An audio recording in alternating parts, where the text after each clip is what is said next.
Miara-Manonja. Miara-Manonja amin'ny ekipa jiaby ato anatin'ny fandaharana. Mikaiky atsika anaraka ny fandaharana Miara-Manonja hatramin'ny farany amin'ity niany ity. Tsara ny mampatsiafa misy ny vahiny izay horaisina eto amin'ny Miara-Manonja hikoragnany nahazo azy ireo dia tsy iza izany fa ireo mpivarotra amin'ny sarety izay nangalainy avy eo anivon'ny commune moa izany ary hitondra izay fanazavana sy nitatitra ny nanjo azy ireo ny solotenan'ireo mpivarotra ireo. Efa eto ihany koa ny anisan'ny ao anatin'ny ekipa ny Miara-Manonja ny solombavam-bahoaka Fidèle Razara-Pierre ary ihany koa ny maire Guy Maxime Ralaiseheno. Miarahaba anareo ndao ary. Miarahaba atsika rehetra tompoko lasy tompoko vavy amin'izao maraina izao tanatin'ity fandaharantsika ity ny Miara-Manonja izay manolotra fialatsiny foana aloha zay fa tato anatin'ny andro vitsivitsy dia misy fahatarana no ny antony ara-teknika moa zany no miteraka an'izay. Engany mba tsotsinay aminareo izay olana ara-teknika zay satria isika efa manomboka miditra ty amin'ny fahadimy sy fahaeniny herinandro nanaovana nytony fandaharana tony efa manomboka misy ataontsika hoe fahazarana fa misy ihany koa ny ataontsika hoe avizana zay koa entan'izay tambesatra ihany koa le izy indrindra fa ho an'ireo ekipa rehetra zany tsy hitaritana miepaka amin'izany zay fty efa natomboka dia tsisy miala hoe zay fitenenana ary tsy hoe hikamenina amin'izany akory fa entina anazavana amintsika fotsiny an'ilay mety mahatonga an'ireny fa tsy fotoana ireny fa izahanay ny tsy adisy fotoana intsony amin'ny fotoana manaraka arak'izay azo atao. Ny zavatra horesahana aminareo dia iresakitsika mikasika an'ilay fiainam-pirenena, iresaka ihany koa tsika ny resaka fandaharam-potoanan'ny ataontsika hoe ny ekipa ny Miara-Manonja sy ny fahitany Miara-Manonja ny toetra raha amin'izao fotoana izao. Ny zavanisy dia ohatran'ny ataontsika hoe samy miazakazaka daholo amin'izao fotoana izao. Rahalahy Guy Maxime miazakazaka daholo ny faneho-kevitra zany lasa ohatrany hoe satria tsika teto amin'ny Miara-Manonja no nisitona n'ilay fahafahana nametraka zany le fahafahana miresaka misitona an'izy mafy mihitsy raha tena jerena zany dia tsika ny loha masinina amin'izao tena hoe sitomina le fahafahana miresaka dia amin'izao fotoana izao mahazo ny ataontsika hoe élan zay fahafahana miresaka zay daholo ny entité samihafa na re olona somary efa nangingina kely tao miakatra daholo zany no miteny ary eo no isaritsika tsara zany ny sainy ny mpanara-baovao mikasika an'le izy hoe mato voasariky lay train lay locomotive lay locomotive noentitsika zany atao hoe Miara-Manonja ireo entité samihafa reo misy dikan'izay tsy tongatonga ho azy zany satria samy matsapa ny rehetra fa tompona ndraiky reto amin'ity firenena ity ary samy tompony Madagasikara tsisy maniry amin'ny Madagasikara ilatsaka ny anatin'ny fahasahiranany zany tsisy naniry amin'ny Madagasikara ho tonga ao anatin'ny antsany zany fa ny rehetra dia mikatsaka zay masoa an'ity firenena ity ary maso ny isam-batan'olona fa tsy hoe ny tangoron'olona vitsivitsy no mahazo ny tsara sy ny meva eto amin'ny tany sy fanjakana tsy zay ny zavatra takin'ny tsiraray fa samy matsiaro tompona ndraiky dia hoe ahoana ny sininy zay fitoviany zay ao anatin'ilay izy ahoana ny anananao ny fahafahana maneho hevitra ny fahafahana miresaka ny fahafahana mandrara ny fahafahana mivezivezy betabe zany le fahafahana ilain'ny ny olombelona tsiraray malagasy teratany io lay citoyen lambda mba ahafahany miaina ankalalahana zany zay ahitany ny tombotombo inge tsisy olana mpianatra ny olona hitady vola zany fa samy mahay mitady vola daholo ny rehetra fa zao apetrao le fitsipy-dalao ahafahan'ny olona manao ny asany ankalalahana raha ohatra ka misy fitsipika dia azavao azy zao fitsipy-dalao amin'ity fa tsy hoe reto tsy metimety de terena fa irakoto afaka manao na iny any ary satria manina akamy izy zay zavatra zay zany le izy lay mizana tsindrinila eo amin'ny fomba fiaina sy ny fomba andraisan'ny olona ny zavatra apetraky ny fitondram-panjakana eo amin'ny fari-piainany zay no mila hitondrana fanazavana izay ny lahatsika ny fandarana oatra ny tony izay ny lahatsika ny fahafahana miresaka izay ny antom-pisiny ny fanoerana satria raha moana ny fanoerana dia voalala voatango ny vahoaka malagasy raha vao moana ny fanoerana io satria manao zay tiany atao sy nydaniny kibony mpitondra de zay mahavalala voatango an'ilay vahoaka malagasy aza dinoana fa elanelana isanjato anankidimy ny isanjato ny atao hoe nandresy tamin'ny fifidianana filohan'ny repoblika sy ny nanaraka azy taorina noho izany rehefa manao fifidianana ianao ka nandresy de ianao zany tonga ty tapony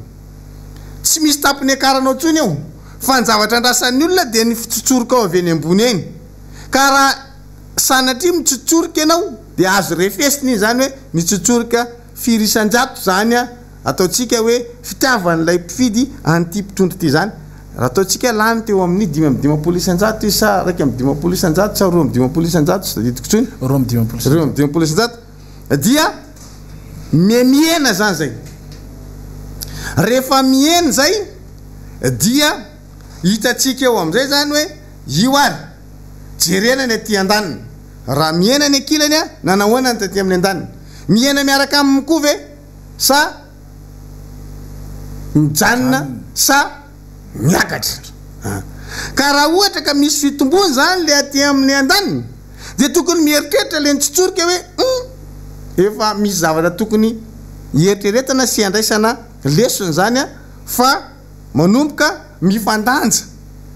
ny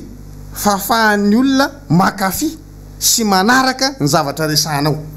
de zay zavatra zay zany mila tsapan'ny mpitondry zay de isika mpanohatra kehitriny rehefa miteny an'ilay mpitondra hoe ianareo ane ka manomboka mandrorony de ny mpitondra miteny amitsika hoe tsy zahay ny mandrorony fa ianareo nyzara raha misy en'ny isanjato ianareo vitsy anisa ianareo virus ianareo kalifena amin'ny zavatra rehetrarehetra lay mpanohitra fa tsy mihaino lay mpitondra hoe marina zany zavatra resahany lay mpitondra le mpanohitra zany a dia makalesina mpitondra inona ny zavatra azony atao mifanandrify am'izay mba hatonga an'lay firenena tsy ho tafiditra ao anatina krizy na tsy fitovikevitra zany a eo amin'ny samy mpanao politika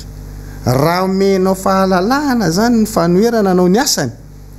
zay lafiny anankiray zay a dia miteraka fifandanjana eo amin'ny ataotsika hoe fomba fiasa ara-politika zay ka tsy hoe zana ho fehezin'ny politika avokoa ny fiainan'ny firenena na fandrarana io na administration io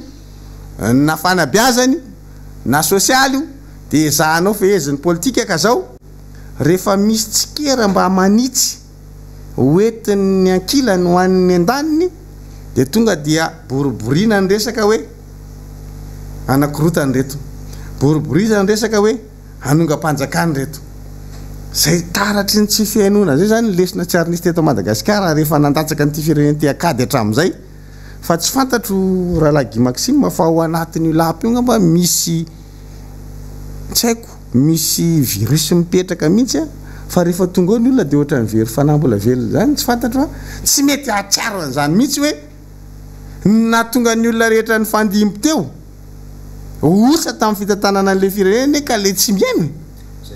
ary reo latabatra sy reo seza manoloana azy reo raha afaka mananatra azy de miteny aminy hoe nampialany talohanareo mipetraka teto ambonina teto taloha teo de satria tsy niaino an'le ary ivelany ary izy fa ianareo saminareo atany no mifampiaino raha afaka miresaka reo latabatra reo mananatra raha afaka miresaka reo rindriny reo nananatra reo mananatra hoe tandremo a fa tsara itoeranareo saingy zao mila mahay miaino an'le ry ivelany ary reo fa zany de mivoaka moramora viato a amin'ny tsy lera satria zay ny nahazo any teo aloha de zay zavatra zay zany a no mila averina tsara angamba ho ao an-tsainy ny tompona ndraiky mpanjakana rehetra hoe ankehitriny de zao ny fanehoan-kevitra manomboka mivoaka satria nitarika an'izany ny Miara-Manonja nitaritiny Miara-Manonja zany hoe ampy zay lay fizirizirianareo a hibody ny fahafahana maneho hevitra teretsika io teretsika avy any amin'ny fanaovana tatitra nataon'ny solombavam-bahoaka avy any ankehitriny efa niainge sakanana zany sakanana de teretsika tato anatin'ity fampiarahana ny onjam-peo ty hoe miaraka ary reto zany de rehefa nanao tsika de manana fahasahina ny olona mitsangana am'izay zay nge le tsy nisy teo aloha teo e fa tsika zany nanery ty fitondram-panjakana ty hoe tsy maintsy atao malalaka ny fahafahana maneho hevitra e na tianareo na tsy tianareo a ho terena io any io itsika ny anaovana ato zay a tsy hoe efa zay le sarany tsy mampaninona atsika zany hoe na inona sarany eritreretinareo ho vidiny zay fahalalany faneho-kevitra zay de taritinay aloha ny olona itsangana haneho-hevitra hoe mitenena fa manana an'izany zo zany ny isa mba tan'olona ary zo melona lampandrenana zany de io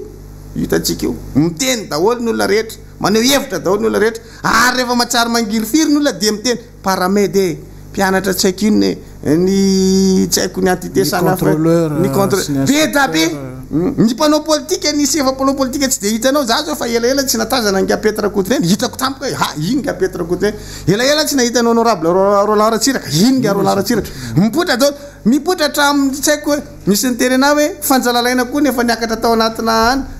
ny fahafantarako zany any ampita-dranomasina hay etoka i donc miakatra daholo ny olona satria naniny lavatsika le lalan'le hoe aleo alalaka ny olona ny hevitra akizy io androany a io zany tsy tokony emotra tsony amin'io hoe anao fa ina moa zany anao répression ndray ny mpitondra fanjakana anao faneriterena ndray mpitondra fanjakana dia amoritra zay fafahana amin'ny teny sy fahalalana amin'ny teny zay de ho terena daholo ny olona tsisy aneo hevitra fa lasa mivoaka mifangina ny teny daholo naneo hevitra daholo vokatra amin'ny any ohatra zany ty rehefa miresaka fantatry ny olona daholo zany fa aiza miresaka sy ny tsy faiza miresaka ny any anatin'ny fitondrana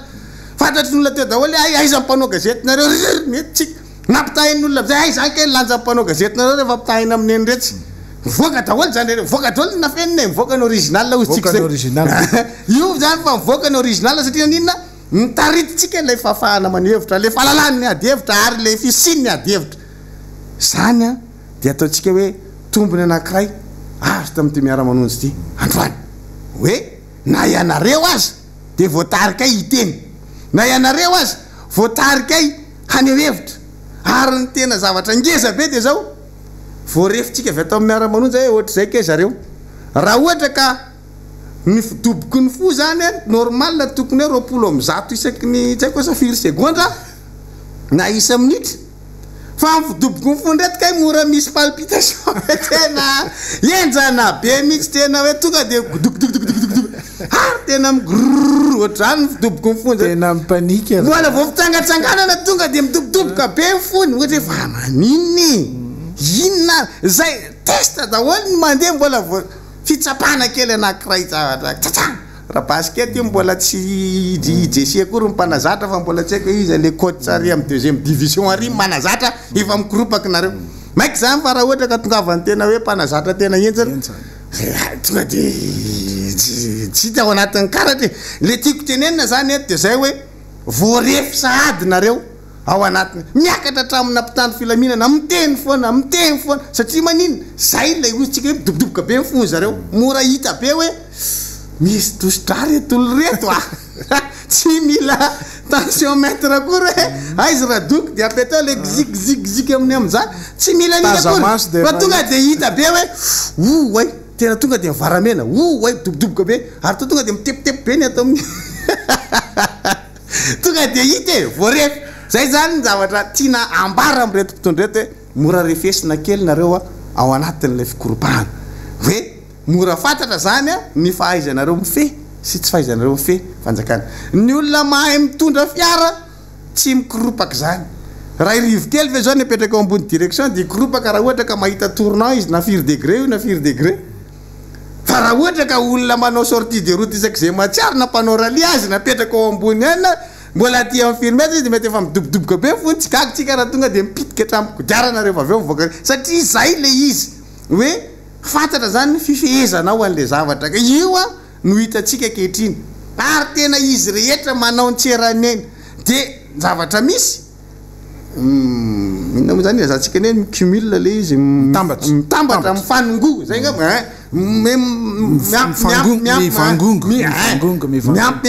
miampy ao ihany lay zavatra adosoana ataonareo anyka na de ny ataontsika hoe mivahoaka bitika kely indrindra any de matezitra anareo ny mijery azy ianao manko rehefa ohatra ozy izy itsy aloniny zay hoe rehefa krisikrisy izy ny atatokantrano mijerany raha fotsiny aza de mahakamo na mijerany raha fotsiny aza mety mahakamo anazy rehefa crise ao atokantrano azy izy irany tseloniny zany era zafindratapaka sy kotondrakikiny ka reto efa manomboka ho tonga am'izay le crise ao atokantrano de mijerany raha fotsiny aza mahakamo mainka moa fa mijerany olona ny ivelany indrindra fa mijerany maloto lamba mijerany le mpitrongo vohomana tsy mahafaly ny eritreritrareo de anaovanareo atsy-tsay fa zao mahafaly anay de ty androany lasa izahay le nandrovotra n'lay rindriny ataontsika hoe tsy fafahana maneho hevitra sy fahalalahany maneho hevitra no lasa iatsapazany le vahoaka majinika anaovanareo setrasetra tonga eto reo vahoaka majinika reo am'izao marainy zao hitondra n'zay fanehokevin'zay ary zay de nametraka hoe mena fitanena nareo tsy maninony zany alefasy ny fitarainareo hoeny ny vahoaka malagasy rehetra mpiray tandrazana na eto tandrazana na napita-dranomasina na any faritany hoe inona marina ny setrasetra mpiainana natao taminareo zay mitady ny sitrany hay mitrongo vohomana fa tena zay le hoe crise ny ao atokantrano hatrany amin'ny vatra orita soazavy ny mahazo ny kodare mpivarotra akondro ny mahazo ka hoavety reo enao ny andray azy rahalagy Maxime meko anareo sehatra aloha zany fa somary mikisaka kely iverina ihany rehefa aveo fa mampiditra fotsiny nataoko ho anatin'izay hoe noho izay rehetrarehetra zay hoa noho izay zavatra rehetra zay mitambatra androan'ny olona tena hoe vonina ny hevitra mitsangany olona satria manina marary azy ny zava-misy de mahaiza miaino nareo mpitondra fa tsy terena iainy koa nareo raha fotsiny reo zay tsy rarahany zany a vo me tsara raha ohatra ka zay ny fandraisanareo azy satria rehefa vahoaka reo ngeny natonga nareo teo amin'ny fitondrany rehefa tsy henonareo izy anareo ny anareo mampatsiahy ny tamin'ny fotoana ny fampelezan-kevitra zao trangy zao satria adevitra tamin'izany vanim-potoana zany Fidèle Razarapiera de fantatritsika hoe namaivay mihitsy raha tsy resaka afa-tsy ny dingana faharoa tamin'ny fifidianana zay ho filohan'ny republika de fantatritsika hoe tena ambony ny adevitra tamin'izany vanim-potoana zany a de izao vanim-potoana zao zany no mampatsiahy atsiarovantsika rehetra hoe ay tsy diso mihitsy ny maro tamin'ireny vanim-potoana reny manoloana ny raharaha-pirenena satria fantatritsika loatra fa narary antsika ny fitantana ny tetezamita ny 7 ka hatramin'ny 13 ny voantsika tamin'ny fifidianana de zao zany izy a dia voapirofo ary ny porofonay fa dia zany ny fomba fandinika ny raharaha-pirenena ny famahavaana azy amin'ny ankapobeny tamin'ireny vanim-potoana reny ary lay fomba noentina nandresen-dahatra atsika dia tamina zavatra tsy mitombona manjavozavo maniditsidina dia izay no no vavahany no resaina ny tsy faiza mitantana no resaina ny tsy fananana programa tena matotra matipaika azo tsakona io manko ange ny vina mivadika ho programa ary ny programa fantatra hoe ao anatin'ny firy-taona tanterahana azy ka lay mode de gouvernance ny eritreretina izao fanjakana izao entina tamin'ireny vanim-potoana reny de hitantsika izy io fa ao anatin'ny rotaona hitantana n'ilay fanjakana dia maniditsidina ny fotodrafitrasa miorona tsy tena mazava ny lalakale amahana ny fototry ny fahantrana eto Madagasikara de zany nataontsika hoe pilotage à vue dia io sika rehetra io no mizaka ny vokany fa araky ny efa natsidikay Miara-Manonja hatrany ampendoana dia misokatra ho an'ny hervelona rehetra ity seha-pitenenana sy fanehoan-kevitra iarahany Miara-Manonja ity ary fantatray fa Miara-Manonja aminay ianareo anterina ny arahaba ho atsika isa-tokantrano fikambana ny mpivarotra yaourta soja no tonga eto izy ireo dia anisany ireo ataontsika hoe olona zay mivelona mivantana am'izany famokarana sy fivarotana ny yaourta soja zany ary marobe izy ireo vondrona ao anatin'ny fikambanana dia izy menadano misolotena amin'ity anio ity fantatritsika hoe ny misy ny fandraisana fanapahan-kevitra eo anivony ny fiadidina ny tanàna na Tananarivo ny makasika ny fivarotana amoron-dalana na ny fivarotana amin'ny kalesa na ny fivarotana hoety tanana na reny loloaviny reny ianareo a dia azotsika tenenina am'le hoe informel raha izay no lazana azy zany hoe tsy misokatra amin'ny fanjakana kanefa ny informel dia anisany tena mampiakatra ny toe-karena malagasy maro tokoa nareo no manao an'izany asa zany misy ny fitarainana avy aminareo ary tsy ny salasala ianareo tonga nanatona ny Miara-Manonja amin'ity androany ity fa inona marina ny zavatra mitranga aminareo sy ny tanàna n'Antananarivo. Voalohanteny miarahabatsika rehetra eto amin'ny Miara-Manonja ary miarahabatsika vahoaka rehetra zay manaraka an'izao Miara-Manonja izao ary manaraka zany de misaotra indrindra ho atsika rehetra zay mikarakara an'izao Miara-Manonja zao mba ahafahan'ny tsirairay avy mitondra ny fitarainany mba ahafahan'ny tsirairay avy miseho amin'ny zavatra rehetra amin'ny lafiny rehetrarehetra any amin'ny fiarahamonina rehetrarehetra any zay moa de araka ny voalaza ty de hoe ao anatin'ny fikambanana amin'ny aorita soja ao anatin'izany fikambanana ny aorita soja zany de ny aorita soja io trany am-piandohana de kely ny endohany fa rehefa nandeha taty arina betsaka ny olona mianatra na de maro iza ny tompony dia misy fikambanana maro ary olona maro be no velomina ao anatin'izany aorita soja zany olona maro be vahoaka madinika maro be no mivelona am'izany ny olona ao anatin'izany mivelona am'izany de olona mpanofatrano avokoa ny olona mivelona am'izany de olona mampianaka ny olona mivelona am'izany akoatran'izany fanofanatrano sy fampianaran-janaka zany zay vao misy ny mijery ny fivelomana zay tena hoe akoatran'izay zavatra hoe fatatsika tsara ny fiainana zao sy mifantrano ny vahoaka malagasy zay rahantsika malala amin'ny zavatra manjoa eto amin'ny firenena am'izao fotoana zao noho izany indrindra no atongavanay ijoro eto satria nomena sehatra mba ahafahanay tena mbo miteny araky ny hoe zay moa amarinina fa hoe zay tsy mpanao politika na miditra ao anatin'ny fikambanana politika na sanatria mivava anonga-panjakana na itona ny olona anonga-panjakana fa araka mitoetra eto amin'ity tany demokrasia ty de afaka mbo maneho ny heviny mitondra zavatra etaeta eo anatrehan'ny olona rehetrarehetra zay tokony hitondrana ny zavatra rehetra zay hevitray ny zavatra misy moa arak'izay zavatra voalazako zay hoe maro ny olona zay mivelona ary amin'arivo ny olona zay mivelona ao anatin'io aorita soja io ary ao anatin'izany de olona vahoaka madinika avokoa no mivelona amin'io fatatsika tsara ny toerana misy amin'ny toedrara eto Madagasikara am'izao fotoana zao betsaka ny olona tsy anasa betsaka ny olona tena mitady asa fa tsy misy betsaka ny olona tena hoe mahantra ara-pivelomana am'izao andro iainantsika zao fatatsika tsara zany tsy zovina amitsika kanefa am'izao andro iainantsika zao sy zavatra hitenenana zao de voatotoana ny fivelomany madinika tahaka anay zao zay tena hoe mpanosika kalesa ao amin'ny fivondronany aorita soja ny zavatra nysia momba an'izay moa araky ny zavatra nambarako teo hoe maro ny olona vahoaka amin'arivo ny velomina ao anatin'ny aorita soja io na de hoe samy maro aiza ny olona zay tena tompony aorita soja io de vahoaka amin'arivo no velominao ao anatin'izany zavatra rehetrarehetra zany de inona moa ny zavatra nitranga tamin'ny talata ho avy teo rehefa namoaka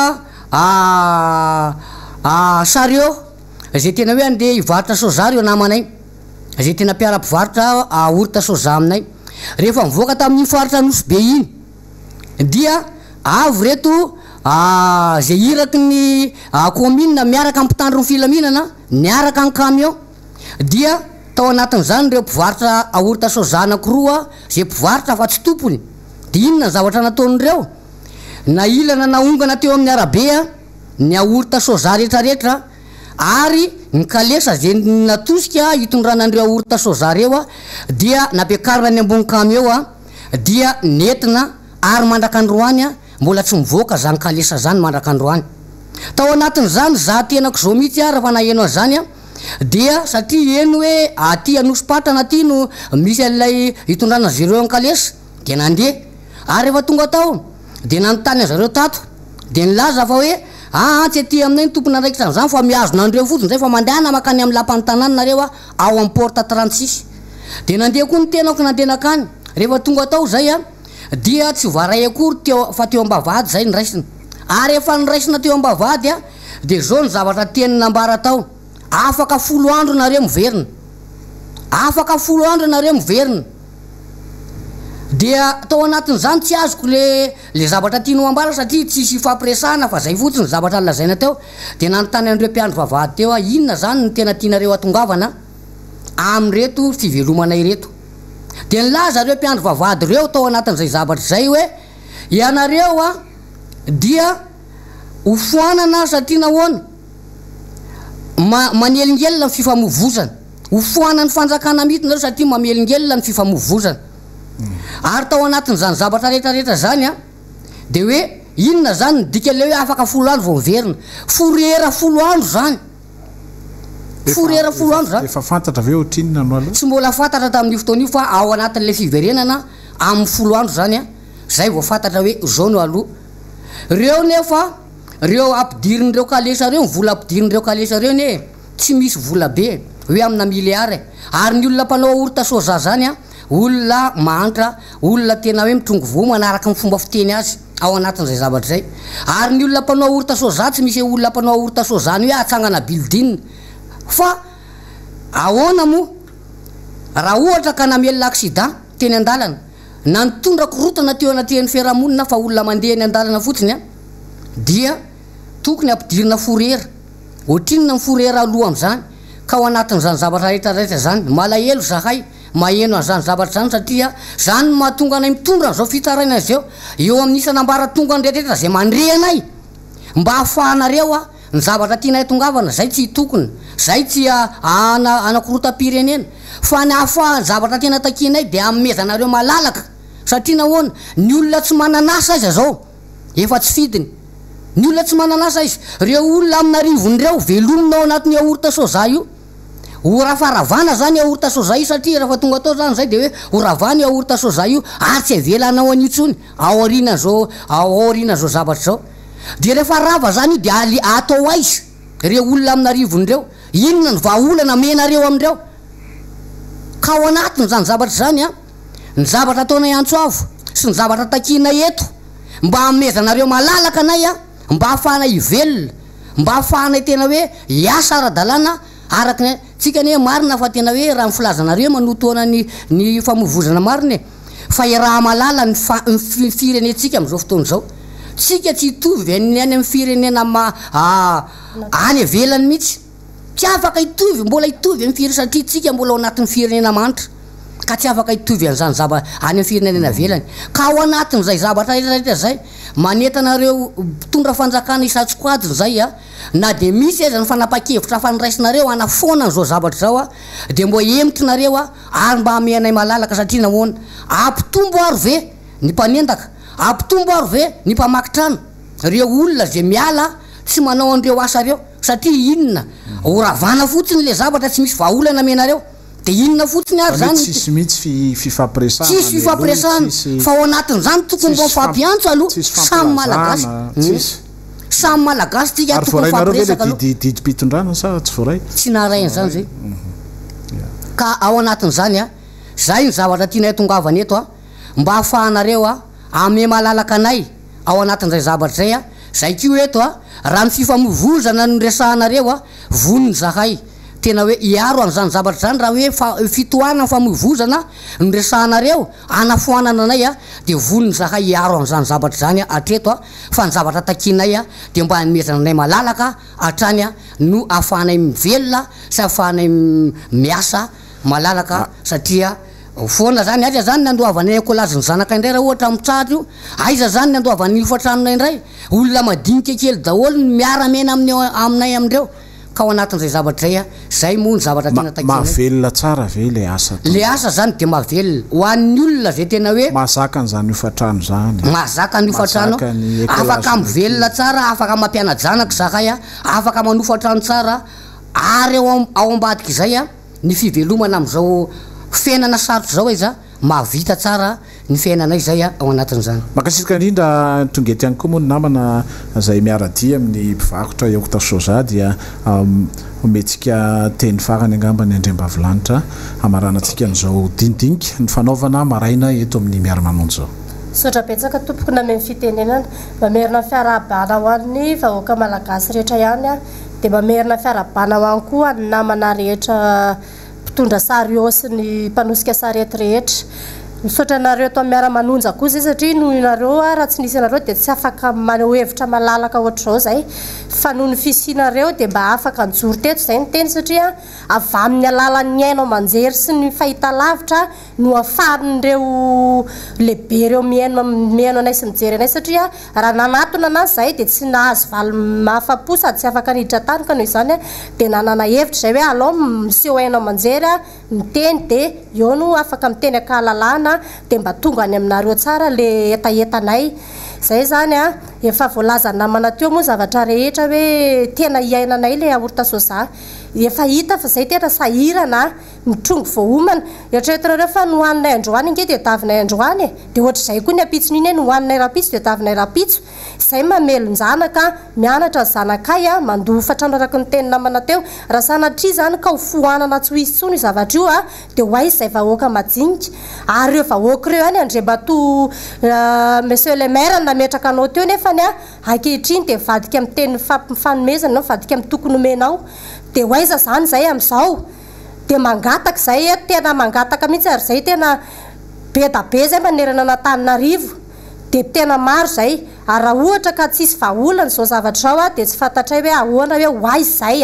fa dia mangataka zay mahavahoaka majinika anay mbola averina foana zay mahanitra mitrongo voaomana dia mangataka zay hoe omeo fahalalahana le vahoaka mba hita satria tsika nge vao avy tao anaty confinement eny akamaroan'ny olona rehetra amin'izao nyray mpianakaviana tsy anasa daholo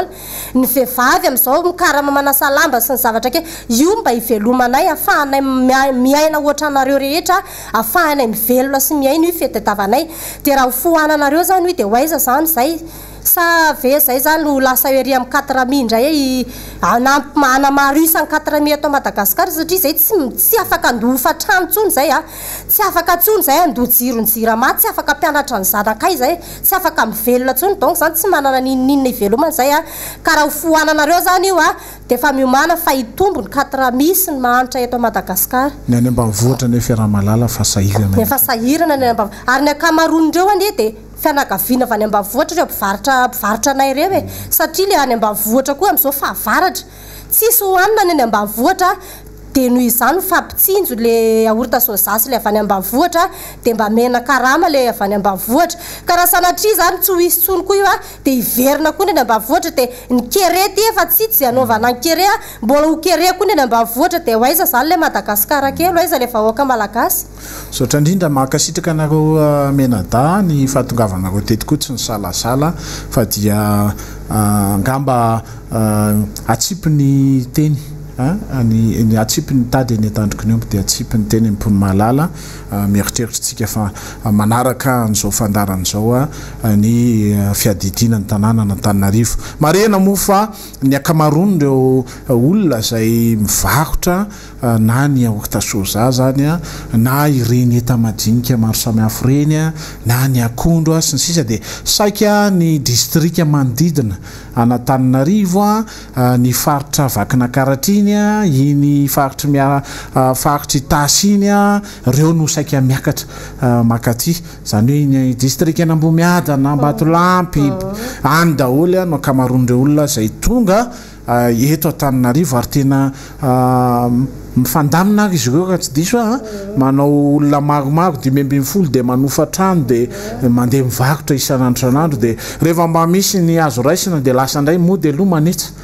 tsy zay ny zava-mitranga dia makasitraka anareo menada zany fa dia mitoy ny fandarantsika Miara-Manonja hitatsika amin'izany fa ny tsy miankina ary indrindra ireny secteur informel ireny rano toe-karena misy eto Madagasikara dia saika izy ireny hatramin'izao no mibam-toerana mampandeha ny toe-karentsika dia zany no zavatra misy atsipy amin'ny eo anivo ny fiadidina ny tanàna n'Antananarivo raha mametraka programa toy ireny tsy hoe ratsy akoriny madio fa tsara ny tanàna madio tsara ny tanàna mivoatra fa kosa mba misy paikady mazava hifanekeny rehetra ny andanana makany am'izany dingana zany zany kosa angambany a dia anisany ataoko hoe tsy azo ioarana manoloana ny fantrana ny fahasairanana lalina eto amin'ny tany sy ny firenentsika ka raha iaingy amina dingana point 0 tsika andehany amin'ny point 5 de mba misy kos zay dingana zay amin'ny fanazavana ny sain'ny olona fitariana azy ary manome vahaolana mazava ny amin'ny orinasa na amin'ny asa vokarina sy ny sisa zany angambany de tokony ho lara-pahamehana raha toka mieritreritra hitondra sy tatana tanàna de mba manana an'izany vina sy programme zany fa tsy atao botolo hoe tsy atao kopisoroka ny amin'ny ao anatin'ny fotoana hitantanako de tsy maintsy diovina Tananarivo kanizany izy eo a de dioviko Tananarivo nefa tsy maintsy mba mijeritsika ny tombotsoany rehetra satria malagasy avokoa na ny malagasy eto Tananarivo na ny malagasy manodidina na Tananarivo na ny malagasy eny anivon'ny faritra mbola iverinety ihany ny tena fa zay aloha no anjarako amin'ity apahany voalohany ty tongeto ny vavitoka Miara-Manonja dia maître antitra Razafy-Manantsoa solombavam-bahoaka ny Madagasikara nanao ny asa zay nanirahana azy izy ny omaly ny tsy nateo azy tonga soa eto ihany koa ny député José zay solombavam-bahoaka ny Antsirabe faharoa meko anareo menada ny fitenena sotra namana Guy Maxime manatitra ny fiarabana indray ho atsika rehetra manaraka nyity fandarana Miara-Manonja ity tratra soa eto amin'ity toerana ity ny tenanay navita ny asa tokony nampanaovana omaly maromaro ny zavatra tiana ho ambara androany fa tsy fantatra raha ho ampy ny fotoana fa ny zavatra tiana tenena aloha eto dia kopakopa-tanana ho anareo rehetrarehetra sy mametraka fanontaniana hoe fa lasa izy maître Ianitra i maître Ianitra ity ary tsy mitsokady vonina tanteraka anatanteraka ny tokony ho atao rehetra zany kopakopa-tanana ho atsika rehetra eto Madagasikara any amin'ny faritany rehetrarehetra sy any amin'ny faritra rehetrarehetra any ary ianareo any ivelany ary tsy voateny intsony hoe iza sy iza fa dia koa tena kopakopa-tanana ohatr'izao dia mahafinaritra izay 12 Febroary androany 11 Février misy ny fanamariana ny fahatserovana ny nafatesany colonel Ratsimandrava ho an'ny tanora sy ny ankizy ateorina marobe ny tsy nafantatra an'izany satria zavatra nitranga tamin'ny 1975 zany hoe 7 taona lasa zay no nisy zany raharaha zany ohatrany tsy de misy miresaka firintsony hoe inona le colonel Ratsimandrava inona natonga anazy teo amin'ny fitondrana sy ny sisa fa ny afa-patsahivana kely fotsiny fizarana ny zavatra mba ay sy tadidy mikasika an'izany colonel Ratsimandrava zany ny tamin'ny fotoanandro tamin'izany fotoana zany nisy tantara ty iverena kely satria resaka tolony ty ataontsika ty dia mamerina ny expérience tany aloha tany zay nataon'ireo zoky ray aman-drenitsika fa nisy tolona ihany koa zay nataon'ny mpianatra indrindrandrindra mpianatra teny amin'ny université teny Akatso nisy ny tany niditra tany amin'ny faritany io avy eo tamin'ny taona 1972 tamin'ny 27 tamin'izany fotoana zany mbola ny filoha Topokalà Philbert Tsirana na ny filoham-pirenena dia marobe no zavatra natonga ny fikorotanana nataon'ny mpianatra moa tamin'izany fa tafiditra tao anatin'izany ny fanomezana vahana ny frantsay aloha zay natonga efa lonolony teo anivy ny fiarahamonina mihitsy fa ireo mpianatra ireo no nasa toy ny Miara-Manonja nasa ny teny sy ny joro tamin'izany fotoana zany tamin'ny 27 ary nidina teny amin'ny 13 mai namaky barage ary tamin'izany 13 mai 72 zany zay no natonga n'le anarana hoe 13 mai satria nomena n'le mouvement sy andro nanaovan'ireo mpianatra teny Akatso le mouvement le tolona teny amin'ny 13 mai 72 zay nisy olona nisy maty tamin'izany fa taorina zay de marobe no nalefa tany nalefa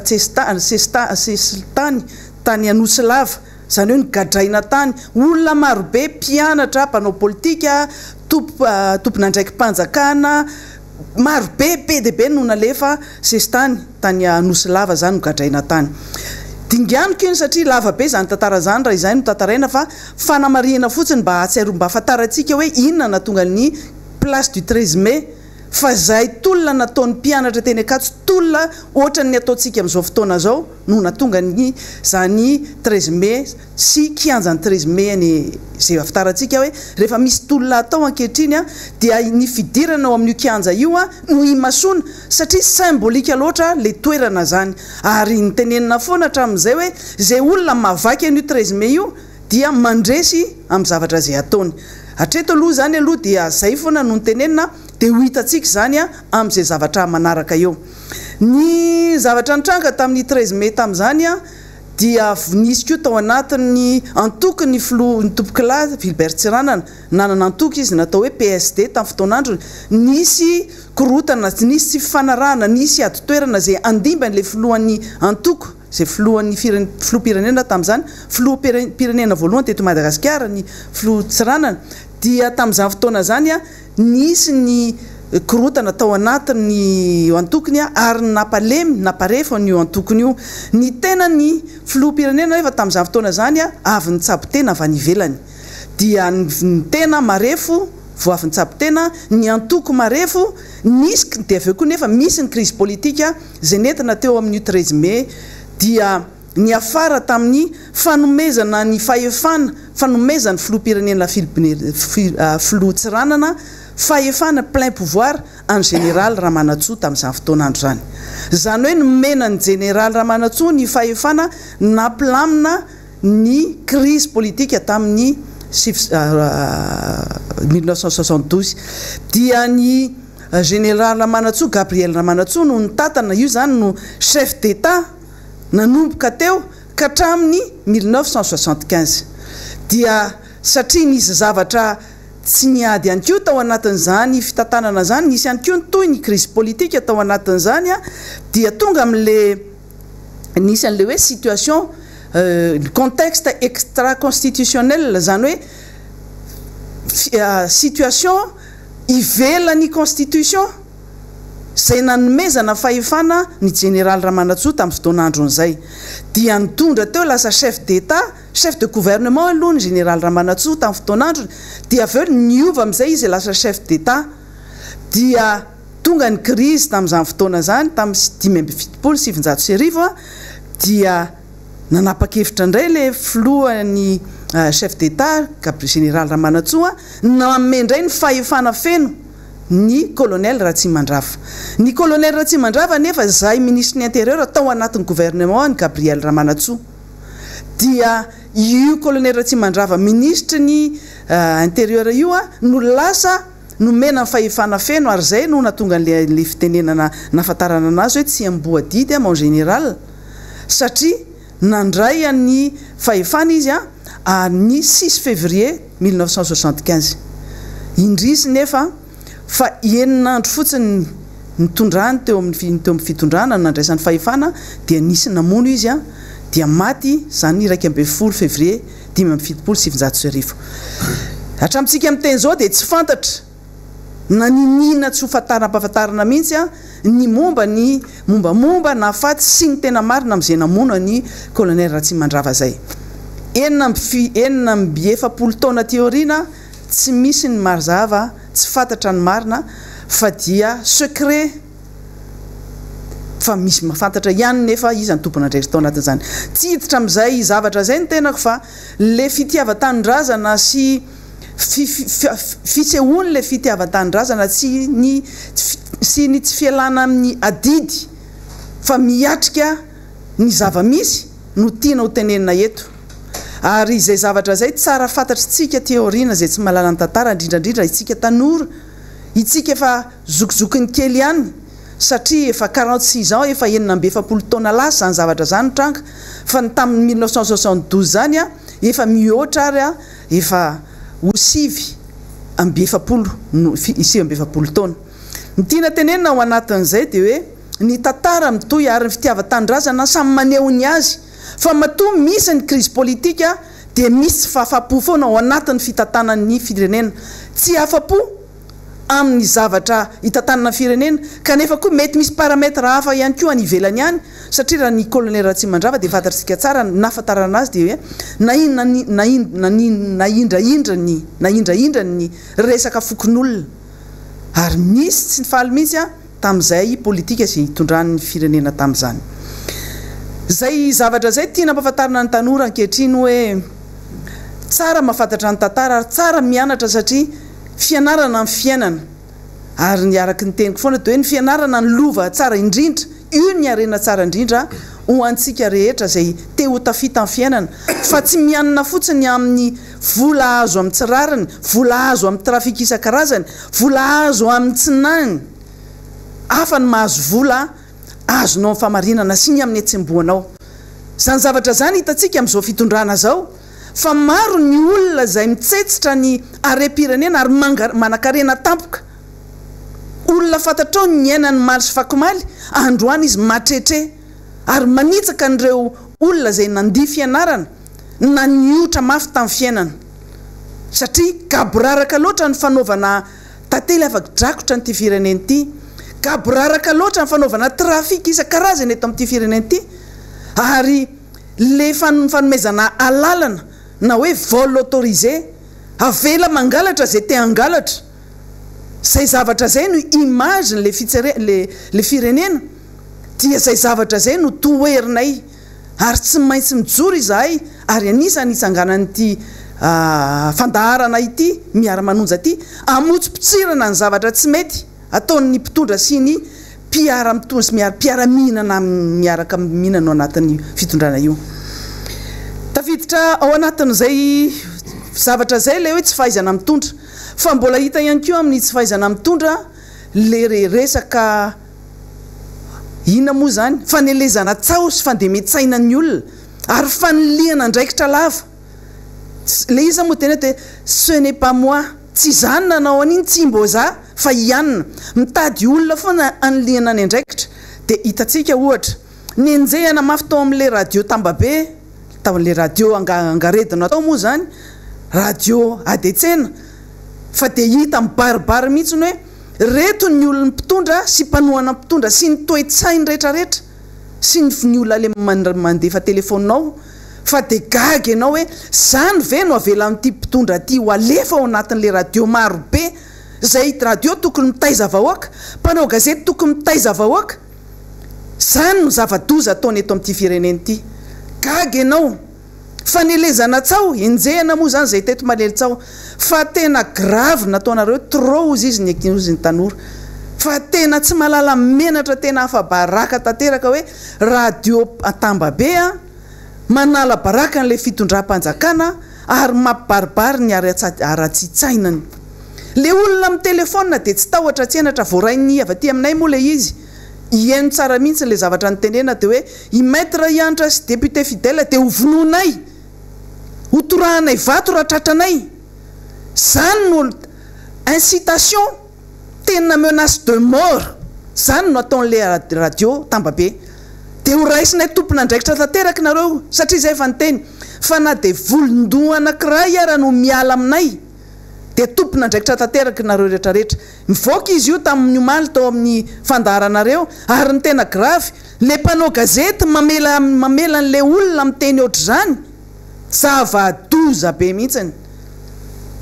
voaray daholo ny anaranareo mpanao gazety miala tsiny aminareo mpanao gazety tsy miady amin'ny mpanao gazety ny tenanay sanatria ny vava marina fa efa nisy nanao reserve tamin'ny gazety sasany hoe ny anay vola kandra ny anay io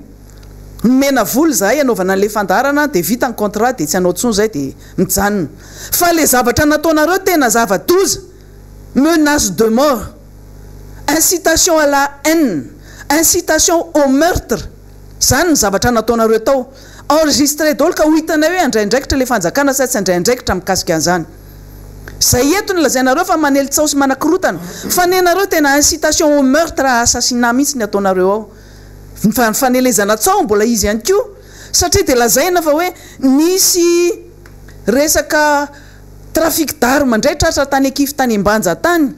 de hoe flora valimanana indray no nalasa nanafatra an'ireo arme reo fitaovam-piadinareo de hoe tratra ihany ko ny mercenaire nafarany président ravalimanana de ole retsy efa nareo nge no mitondra fanjakany e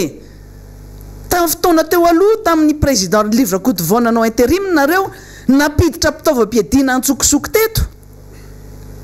fa am'tianareo nge tena fitondrana mamimbahoaka fitondrana demokratika nge nareo ianareo nge nitompahefany ko ahoany zahay mpanohitra ny filohan'ny mpanohitra zay ekeny mpanohitra fa filohan'ny mpanohitra no lazainareo fa manao trafic d'arme tena zany le izy hoe avadika ny zavatra ataonareo no iacusena an'le olona karaha zany ny marina de ino ataoviny procédure de sambory koa ny président Ravalomanana satria nareo manana preuve avoakanareo anatin'ny gazety ny ministre ny serasera nge zany atao alahioniny zany de inona ny tenen'le mpitandro finaminana am'laza fa tompona ndraikitra eto inona ny lazainareo mikasika an'io fanelezana tsao ataon'ny gazety ny ministre ny serasera io lazai ny émission anareo tambabe maninona raha izany no zavatra misy maninona tsy mandraindraikitra nareo tena zavadoza ary nareo zadio tsara fa tsy izay no manakorotana fianareo ny tena manakorotana ny zavatra misy am'izao fotoana zao tiako toizinao anatin'izay ny voizinareo anatin'io radio anareo io ny resaka raharaha 7 février le président Ravalomanana tsy mitondra no atao maty enzika ohatrany hoe président Ravalomanana no mpitondra am'izao fotoana zao adininareo mihitsy fa ny filohanareo nge na ny filohan'ny Madagasikara no io no mitondra zao fa tsy président Ravalomanana président Ravalomanana efa manana statut filoha teo aloha ex président de la république lasa izy no atao enjika sy resaka isanandro sanandro amin'ny radio anareo olona tsy manaka atao ohatranareo de mbola resahana ny resaka 7 février efa nisy fotoana de efa mba nanginginy ny resaka 7 février iny fa androany tiako iverenana le izy satria ianareo no namofotamandry de averiko le izy ianareo no tompona andraikitra voalohany mpitondra ankehitriny zay nanao sorona ny vahoaka teny amin'ny lapany ambotsiroatra fantatrareo fa zone rouge ny lapany ambotsiroatra nefa mbola nentinareo any vahoaka io ny filoha ankehitriny nanendry ny prime ministre insurrectionnel tamin'irey fotoana reny nanendra ny prime ministre ndefy teny amin'ny 13 mai no ny teny hoe ho alaitsika amin'ny mahabe ny tanàna dia ho alaitsika ny ambotsiroatra satria any tanànarivo io ka omentsika amin'ny prime ministre atsika monja roandefo dia omeko tsodrano ianareo akan'io fa za kosa dia angatadalana andeha ody zany hoe izy nandenody ny filoha-pirenena ankehitriny nandenody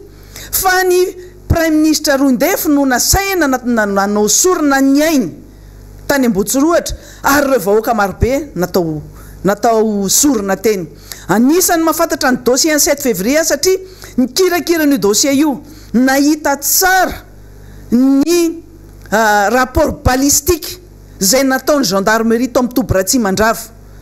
mazava tsara ny diambala tamin'irey fotoana reny fa dia nisy bala BDB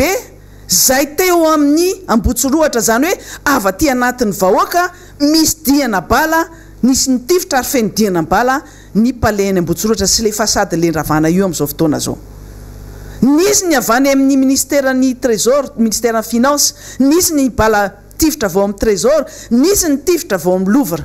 ary ny tifitra trany amin'ny le buffet ny tifitra tany amin'ny BMOI fa tsy avaty amin'ny ambotsiroatra mihitsy no afaka hitifitra ny any ambadika any dikan'izany mitombona le niteneniny Andriamatoa monja roandefo tamin'ny fotoana andro hoe zange ozy izy anisany saika natao sorona fa velona somatsara ary anisany tonga tany ambatobe tany amin'ny trano ny filohan-kehitriny ary taitra be izy nahitana atao gaga izy satria izy nieritreritra ny tenako efa matika any koa zany tsara veriny zany tantara zany ary ny prime ministre nitendreny tamin'izany Andriamatoa monja roandefo izy tena no tantaran'izany mbola hitantsika anaty YouTube zany zavatra zany ka eto iverenako ny 7 février ny raharaha 7 février nisy fitoriana teto Madagasikara fitoriana politique procès politique iny tamin'ny fotoanandro moa dia ny ministre fitsarana dia ny filohan'ny antemera-pirenena amin'izao fotoana zao izy mahafantatra tsara fa procès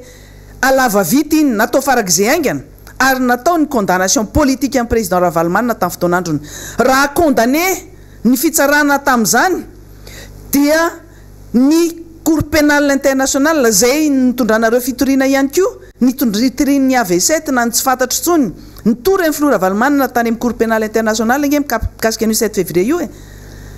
ny efa nisy didiny voaka tamin'ny cour pénal international tamin'ny taona 2024 dia zay zavatra zay no tiako tenenina eto indroa miataona ny fitorinana ataonareo any Flora Valmanana mikasika ny 7 février io indroa resy anareo ny voalohany de ozy izy ny cour pénal international ny CPI hoe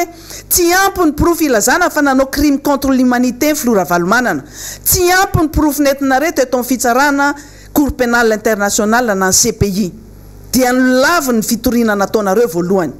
tsy afa-po tam'izay ianareo dia mbola nitory fandroany ary nitondra proof hafandray namoaka didiny ny cour pénal international tamin'ny 11 novembre 2020 nilaza mazava tsara fa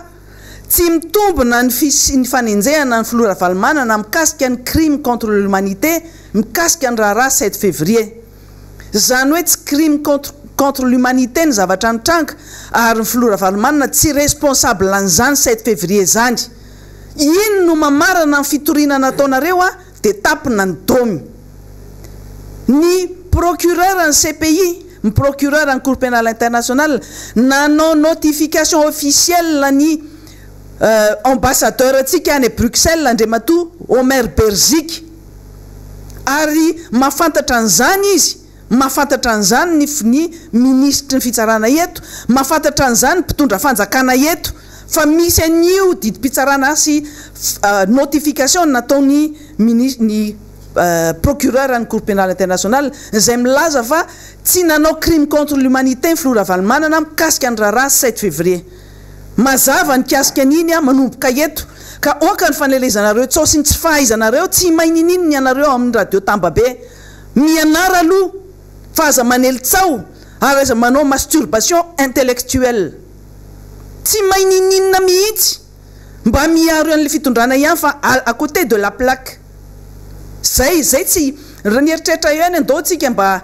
ho ampitahaina ny zavatra tenenina sy lanja ny zavatra tao fa tsy tonga any amin'ny cheville anay akory ianareo amin'le fahaizana tsy tonga any akory amin'ny fandalinana ny zavatra misy ny tantara olona tsy cultivé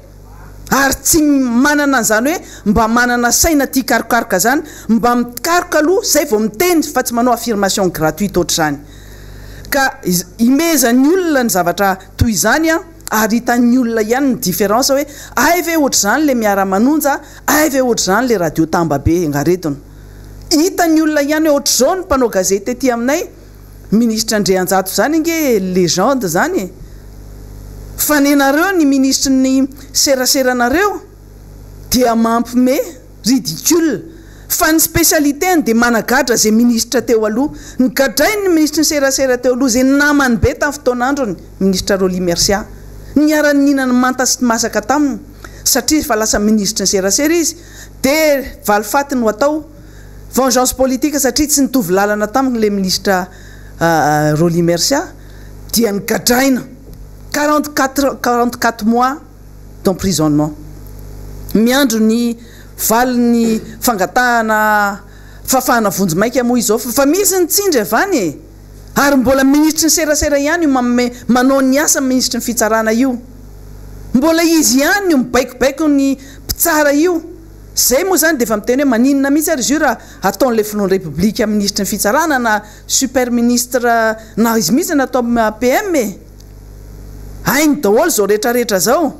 ka zany zavatra zany mila resahana tsara zany hoe resaka fanlenezana tsao 7 février fanafarana basy fampidirana mercenaire ty zavatra ty nga ampidiridirina ohatr' zany fa ny fitenenanareo an'ireny zavatra rehetrarehetra reny no anabridanina nareo le fitondram-panjakana hoe fitondrana gaboraraka ty zay zavatra ty nampidirina eto zany de tafiditra daholo zay olona ty nampidirina eto zany de tafiditra daholo ny anareo amin'io nefa tena hoe mafy be voafehanareo daholo za rehetrarehetra zao ny trafic d'or mivoaka ho azy gaboraraka le passoir le Madagasikara ny rehetrarehetra fahare-pirenena mivoaka daholo zany mivoaka hatramin'ny resaka hoe misy député ihany koa nge zay tsy samy député eo efa vaky taty amin'ty anao manjery ty ny resaka fa ny président ny commission mine nge anisany tratra namoaka volamena 7 kilo tany Anosy be nanaovana intervention isan-karazany zany hatramin'ny avao amin'ny assemblée nationale fa tsy misy miresaka aloha hatreto fa zay mamanky batsilana an'izany misy 73 kilo sasany tavoakany Afrika Atsimo fa tao Anosy be zay no ma président commission mine anazy efa nedivany hatramin'izay io président commission io tamin'ny fotoanandro ny Flora Rajonary Mampianina io edivany commission io ahafahany manamora ny zavatra fanao ohatr'izao avery amin'ny antoko anankiray dia miditra amin'ny antoko anankiray ohatr'izany le toe-tsainy le olona manohana an'le fitondrana ka tsisy rebirebena amin'izany tsony eto a tsika rehetrarehetra mahafantatra ny zavatra misy fitondrana amin'izao dia fantatra hoe fitondrana malemy mahatsiaro tena en position d'infériorité par rapport amin'ny Flora Valomanana zay dia tsapany olona rehetrarehetra fô misy zavatra mitranga kely dia Flora Valomanana nanao an'io ny député ny mpanohitra nanao an'io ny mpanohitra nanao an'io fa maninona ary nareo raha matoky tena dia ataovy zay tokony ataonareo hoe aza atao zahay ny référence eto aza izahay eto amin'ny Miara-Manonja ny valiana isan'andro san'andro eto fa efa tsapany olona rehetrarehetra dia zay hoe en position d'infériorité ianareo en position de faiblesse ianareo ary tsy hitako intsony hoe efa tsy voavaha ny zavatra rehetrarehetra dia lo mihaiko fotsiny hoe tsy voavaha io nisy fotoana mbola nomena an'le chance ihany nisy nanolo tanana anareo nge teo hoe zao mba atao hoe zao atao teneny ny filoham-pirenena fa tsy mety nge ty zavatra ataonareo ty ny député ny alanenina ary niteny tamin'ny député ny RD niteny tamin'ny lehibe ny antemera-pirenena hoe mba teneny le président ny république fa tsy mety le ataony fa zao sy zao lasa izy manao ny asan'ny olona rehetra hatramin'ny asa amin'ny chef bokotany ny olona rehetrarehetra mianahana fotsiny tsy hitan'le ministre zay atao fa inona ny zavatra natao zay tiako atao ihany natao io a dia propagande mandavatona dia zay zavatra zay no hitantsika mandavatona miezaky ny mamono hafa ianareo amin'izao fotoana zao kon nisy fanapa-kevitra atao conseil des ministres omaly hoe ho ampidirina 1200 ariary ny vary dia me zay tena hoe aleo imelo le vary efa nataonareo 1500 ariary fa tsy izy mividy dia efa tsy izy mividy le izy dia atao vary boba aloha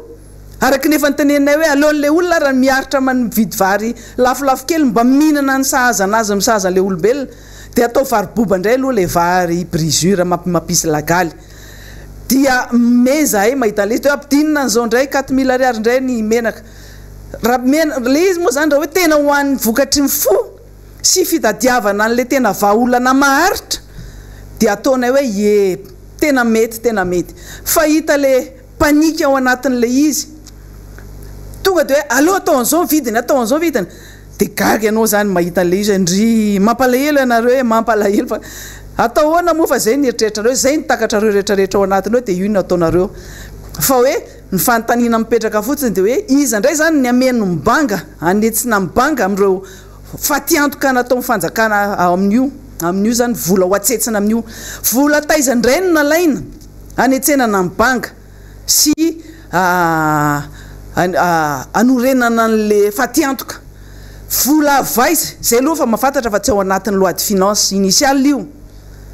raha tsy hoe anao gymnastique indray nareo dia anao hovaina indray ny rubrique nakitikitiana ohatra nanaovanareo an Sénat anaovana le détournement de deniers publics iny hoe nalaina ny volan'ny Sénat dia lalefa nakany amikere hoe hatramin'izao aloha tsy hita le proof tena tsy hita le proof dia sao dia zay indray ny zavatra atao sa volan'iza indray no entina nanaovana an'iny fanontaniana mipetraka fotsiny aloha zay mbola fanontaniana fotsiny zavatra petraka io fa ay vera izay ny zavatra misy aika izany misy vola ihany koa ka iaho fa maninona raha misy vola ao dia maninona tsy le tena olona mitaky ny zoany no tsy réglenareo raha izany maninona le paramedy mijaly dia mijaly ery no tsy réglenareo ny volany maninona ny mpiasa ny inspection de travail sy ny contrôle de travail ny inspecteur de travail sy ny contrôleur de travail maninona tsy mena ny zoany maninona ny mpianatra any amin'ny ENS tsy recrutenareo dia menareo ny zoany ihany koa mampiampianatra anazy maninona le mpiampianatra fram ny tsy menareo an'le vola ihany koa raha misy vola ao zany rehetrarehetra zany mbola ilazana fa tsy voafehanareo ty zavatra ty a ninninona zavatra ataonareo mitoy ao anatin'izay dia zao mandehabe ny resaka atao fa hoe ny eto amin'ity miara-manonja ty dia nangataka fionana tamin'ny FFKM raha ny tena tokony ho izy tsy tokony nentinay teto amin'ity toerana ty a zany resaka filohan'ny ray aman-dreny am-panahy zany fa resaka fanajana no ny fampiresahanay a ary zay no antony anatonanay anazy so dia manao misy disy manao diso dika vilana any tsy nitady an'ny FFKM akory izahay anao fampihavanana tsy mangataka hoe ampihavaniny izahay averinay tsara zay resaka ataonay amin'ny FFKM dia resaka ny ray aman-dreny sy zanaka mametraka ny FFKM reo ray aman-dreny am-panahy izahay ho autorité morale ireo ny mbola hitanay manana an'izany autorité morale zany a ahafahanay mapita ny zavatra tianay ambarany zareo tsy mangataka mihitsy izay hoe ampihavano tsy misy resaka négociation iaveriko eto tsara izahay eto miara-manonja tsy mangataka anao négociation ary tsy anao négociation amin'ny fitondram-panjakana zany mihitsy mazava angamban'izay io pas de négociation efa tara loatra zany efa ely zany ny tokony natao tamin'izay mbola nialanenina nefa niteny an'izany fa efa marenina sy nahazo torohina hevitra dia efa trop tard zany ka ho mazava tsara io bon famportoto atsika rehetrarehetra zay miaino ho an'ny mpitondra fanjakana zay mivoy an'io ihany koa matahotra ianareo dia ampidirinareo amin'izany ny olona hoe io fa mangataka négociation aminareo idry matoa zay mitsangana eto amin'ity miara-manonja ty dia io ny zavatra hitanay fa mety satria ny vahoaka efa manonja miaraka aminay a dia miala tsiny miala fondro ho an'ny rehetrarehetra mandoto an'ity mouvement ty tsy maniraka olona nizanizy zay en dehors nyty miara-manonja sy ny tompona ndraikitrato mandeha miresaka ny ivelany ty ny instruction rehetrarehetra miala eto amin'ity fandaharany ty ary ny tompona ndraikitry miara-manonja hitanareo zay miseho vatana ohatr'izao daholo tsisy mandeha tsokosoko any tsisy mandeha minégocier ary tsy misy resaka hoe ataovy premier ministre ny avaty amin'ny mpanohitra tsisy miteny mihitsy hoe metoerana ministre ny mpanohitra miala tsiny tsy mangataka fera mitatana izahay ary raha misy raha proposition avy any amin'ny mpitondra dia non catégorique ny aty amin'ny miara-manonja mazavitsika androany ty efa tongotra ambiandakana dia efa vita ny alanenina avy aty aminay a dia zay olona mandehandeha sy misandoka mandeha makany tsy anjara ndraikitra anay zay olona tsy ava olana zany olona maitsezy zany olona matiny zay no mahatonga ny olona le politika ty kely izahay eto ngeny akamaronay solombavam-bahoaka efa manana ny sezanay zay ary tsy matahotra ny asorona amin'io ihany koa fa ny olona zay mijoro miaraka amin'ny akoatranay eto olona manana ny antondra-rany daholo rehefa tsy hoe olona tsisy atao akory fa rehefa mendrika anazy ny seza amin'ny rariny sy hitsiny tsisy olona zany ny mpanao politika marina fa mpanao politika ny antoko politika atao akafahefany zany ary ny seza azo ny anompony vahoaka sy ny firenena fa tsy anaovana raha-padango sy anaovana tantely afa-drakotra amin'ny firenena akory mazava tsara zay manana principe zahay eto anandratra firenena anavitra ny firenena zay zavatra zay ny tiana amafisina tsara eto tiako amafisina ny voalazan'ny député namana teo aloha ny miara-manonja ity no catalyseur de mouvement catalyseur d'opinion et catalyseur ny zavatra rehetrarehetra zay atao raha amin'ny tomobila moa zany io dia démarreur amin'ny olona mahay chimie zany dia catalyseur fa ireny zavatra natao ny député any mpanohitra ny député team rehetrarehetra reny reny tatitra natao tany amin'ny faritra rehetrarehetra reny sy ny émission spéciale natao isaky ny nanao tatitra dia efa locomotive natao zany a anohizana nyty miara-manonja ty ka oka zava amintsika rehetrarehetra fa tsy hoe androany ny potry rakoty rabe sy ny sisa rehetrarehetra dia milaza hoe zany tena rôle tamin'ity zavatra ity fa ny député ny mpanohitra ny parlementaire amin'ny mpanohitra no catalyseur de mouvement toy ny suite logique an'irey mouvement natao nytatitra natao isaky ny faritra reny a ty miara-manonja ity satria tianay ny fampizarana amin'ny olona rehetra ny zavatra ataonay any amin'ny faritra manoloana ny antso-jay sy ny fanakana natao mpitondra isaky ny manao tatitra ny solombavam-bahoaka ty miara-manonja ty no tsy voasakany dia zay no natonga anay hoe noho ny siny miara-manonja satria zay nijoro hoe nanomboka 2021 taona ny fahasahiana dia nitarika ny olona asa iteny, hitarika ny olona tsy angina intsony ary hitarika ny olona aneo ny fanonjany ao anatiny ao. Nidikan'izany ny zavatra misy zany raha ohatra ka trano resahana de locomotive ny miara-manonja amin'ity mouvement zay atao ty dia zay tenena zay déclencheur de mouvement d'opinion, déclencheur de mouvement fotsiny na zay reorina kely eo hitatsika zay toy an'io fa tsy maintsy hitoy isy fifarany ty zavatra natomboka tsy maintsy misy fifarany. Tsika no mamarana an'io ny miara-manonja sy ny olona miara-manonja amin'ny rehetra manambatra ny hery sy ny ainy rehetrarehetra ny oza rehetrarehetra atambatra miaraka amin'ny miara-manonja zay no heritsika rehetrarehetra fa zay misaraka vato zay misaraka fasika zay mitambatra vato zay no zavatra tiako tenenina zaraina amintsika eto ka ho antsika rehetrarehetra zay mieritreritra sy andifasana n'izao lainga tsara lahatra sy ny lainga mafirivototra sy ny sisa rehetrarehetra zao mazava be vereno eno izao zavatra ny teneniko rehetrarehetra teo misy rediffusion rehefa avy eo fanamafisana fotsiny no zavatra resahako eto. Mbola misy resaka manonja be anankiray ty satria mandeha any anatin'ny tambajotra serasera rehetrarehetra any, mandeha any anaty messenger, mandeha any anaty telegram, mandeha hatrany anaty whatsapp, mandeha hatrany anaty twitter, mandeha any anaty facebook rehetrarehetra any. Bomba anankiray izy ty fa mety tsy ampy fotoana iresahana an'io androany. Mbola tsy ampy le izy satria resaka tract izy io taratasy mandendeha nivoaka vao amin'ny folo alinda ministre amin'ny ministère ny défense nationale mahakasika ny ministra ny folo ny mpitandro filaminana, mahakasika ireo tompona andraikitra ao anatin'ny ministère, mahakasika ireo tompona andraikitra isatsokadiny fa ny grogne na ny zavatra mitabataba ao anatiny manonjanonja sy mangotragotraka ao anatiny ao efa be deabe ny regroupement investigation nataonay tsy lavitra ny zavatra voalaza ao ny zavatra eninay fa miandry zay document officiel fotsiny zay dia resantsika amin'ny fotoana mamety anazy zany resaka hoe PGA zany e, resaka réengagement e, resaka indemnité, resaka fanaovan'ny ministre sy tompona andraikitra politique e, zany rehetrarehetra zany amin'ny fotoana mamety anazy amin'ny fotoana malalaka tony tsara no miresaka an'izany satria fantatritsika izahay eto miara-manonja tsy fahavalonay ny mpitandro filaminana tena vahoaka ianareo zay vao mpitandro filaminana, citoyen ianareo zay vao mpitandro filaminana, havanay ianareo, namanay ianareo, tapakay ianareo, zahay koa tsy fahavalonareo.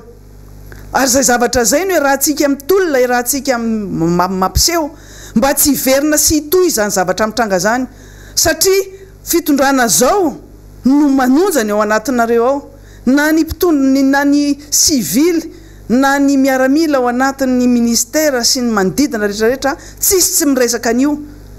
ary efa tonga ty amin'ny miara-manonja le izy tsy eo angoninay apriminay ho anay fotsiny fa tsy maintsy zarainay aminareo rehetrarehetra zaraina mba tsy onoony le izy ka zay zavatra tiana tenena teo hoe hatreto aloha ny zavatra resantsika fa samy tahi samy ny hotain'Andriamanitra tsika rehetrarehetra mbola maro ny namana ho avy eo ny anjarako ny vita dia kopakopatanana ho antsika rehetra fa tonga eto ny namana miralava ny Antsirabe eto i député président groupe parlementaire député José fa efa eto koa ny havako aby député Michel anazy Rolandray aloha sehatra. Ya misy sotra betsaka honorable iantra raha manatsoa ary miarabanao ihany koa tafahoana somatsara aminay eto taka ny fitaratra sy ny taresy satria betsaka ny resaka omaly makasika hoe nakay zay mety raha iantra tamin'ny anao nanao antsa tarobinika dia tafahoana somatsara eto tsika ao ihany koa namana avako aby miaraba tsika rehetra manerana zao tontolo zao zay manaraka tsy tapaka ity fandarana miara-manonja ity ary miaraba ny malagasy tsy vaky volo eto amin'ny firenena Madagasikara zay manakasy tsara ary dia miaraba manokana anareo avy eo avakinankaratra ao indrindra ianareo ao Antsirabe faharoa ao somaro farofaropeo kely amin'ity fandaran'ity kanefa dia miezaka ny mba hampita aminareo vahoaka malagasy rehetra ny tena zava-misy marina eto amin'ity firenentsika ity resaka miara-manonja ny resahana ary dia zendana tokoa zahay rehefa maheno ny namana avy any amin'ny fandarana tambatrany satria dia tahaka ny zareo indray no mandray a ny toeran'ny mpanohitra eto Madagasikara vato atsindry vato ary manamafy ny efa mafy zay eo ambarako eto zay nambarany honorable Iantra teo a dia ny fanenjehana marindrano any président Marc Carvalho-Manana fa alohan'izay aloha dia tiako ny manambara sy manipika amintsika rehetra fa izahay rehetra zay mpitarika eto amin'ity fandarana Miara-Manonja ity dia miara-miompy peo tanteraka amin'ny namanay zay hiaran'ny tsindry azo lena sy ny fanenjehana amin'izao fotoan'izao na ny antsotsay a ary nambarany metra Iantra teo fa izahay dia na dia ny singambolonay aza ray aza ny misy voakitika dia Miara-Manonja eto koa zay rehetrarehetra miresaka ny fanenjehana manokana ny filoha Marc Carvalho-Manana zahay ary tsy izovina amintsika zany fa hatramin'ny taona 7 dia efa nisy zany fanenjehana sy fanapotehana ny fananany président Marc Carvalho-Manana zany manisan'izany zao MBS zay efa vita tsara eto ivatanantsika amin'izao fotoana izao ary nanomboka tamin'ny 9 janoary zany paika fanapotehana sy fanenjehana ny président Marc Carvalho-Manana zany mitohy hatrany izany ary miafaratra amin'ny hoe fanakatonana indray a ny orinasa AAA amin'izao fotoana izao a ary tamin'ny herinandro dia tsara mampafantatra antsika fa mbola nidinana indray a tany Antsirabe ny araka amin'ireo mpitandro filaminana sy ny tompon'andraikitra rehetra hatrany manino zay no miresaka an'izany dia variny zay mahita anareo tompon'andraikitra izay tena tsy mandray ny responsabilité anareo mihitsy fa dia manilika andraikitra foana any amin'ny mpanohitra indrindra any amin'ny président Marc Carvalho-Manana milaza ianareo fa ho andraisana fepetra ireo zay everina fa manakorotana anyty firenena ity izay a dia milaza miara-mahita aminareo ny zavatra niseho a tamin'ny asabotsy teo zany dia anaporofona ary fantatra zao tontolo zao zany satria mpanao gazety maro avy anapita-dranomasina no napita an'izany hetsika zay nataon'ny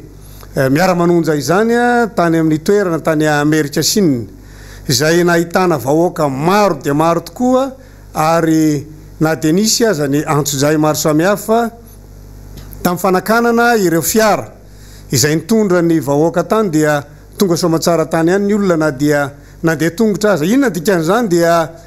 ametrahana fa ny mpitarika atao Miara-Manonja dia mpitarika mahay avanana ary mpitarika mahay mandresy lahatra ny olona ho aminy satria dia tsy zavatra mipika teto amin'ny tanànan'Antananarivo na dia nasina na an'ireny blindé be ireny ara teny amin'ny Ambomanga kely ianareo ngamba no efa zatra manao izany hetsika izany tamin'ny 2009 fa izahay kosa dia manambara aminareo a fa vahoaka endry izany vahoaka taritina izany ary noporofonay zany fa manana an'izany vahoaka endry zany izahay manaraka izany nanambara ihany koa moa ny mpitondra teny a zay teny amin'ny fiadidinan'ny repoblika fa hoe volana ihany a nomena any fandarana Miara-Manonja io dia ho tapitra ny fandarana Miara-Manonja zany dia kahaka zay maheno anao satria tsy nisy ane zao fandarana Miara-Manonja zao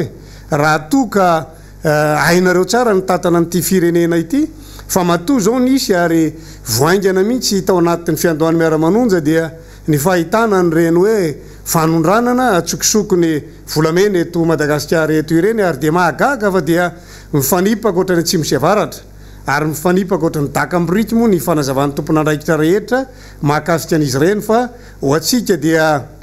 mahandry isika ary matoky fa dia amoaka tsy ho ela izany fanadiadiana rehetra izany sy ny fitsarana ny any Afrika Atsimo satria mijery antsika daholo zao tontolo zao amin'izao fotoana zao araka ny ambaran'ny mpitondra hatramin'izay moa dia mijery sy mitodika aty amintsika izao tontolo izao ary fiteny ombenimbeny koa hoe 10 taona tsy nisy zavatra vita dia tianay ny manamarika sy manambara amintsika rehetra fa anisan'ny mpitondra zay tena nahavita zavatra be teto amin'ity firenena ity zany président Marc Carvalho-Manana izany resahana ihany koa ny amin'ny hoe tsy tia ny olona avy any amin'ny province zany président Marc Carvalho-Manana zany tsorona amintsika fa raha nisy ny projet ngeza indrindra teto Madagasikara dia mipiky zany dia tany Nosbe no nanatareterahana an'izany ary tany Fort Dauphin no ny anankiray ary tao Antsirabe moa ny Fantelony midiky zany fa tena Niger manokana zany tany amin'ny faritra zany Tamatavy dia anisan'ny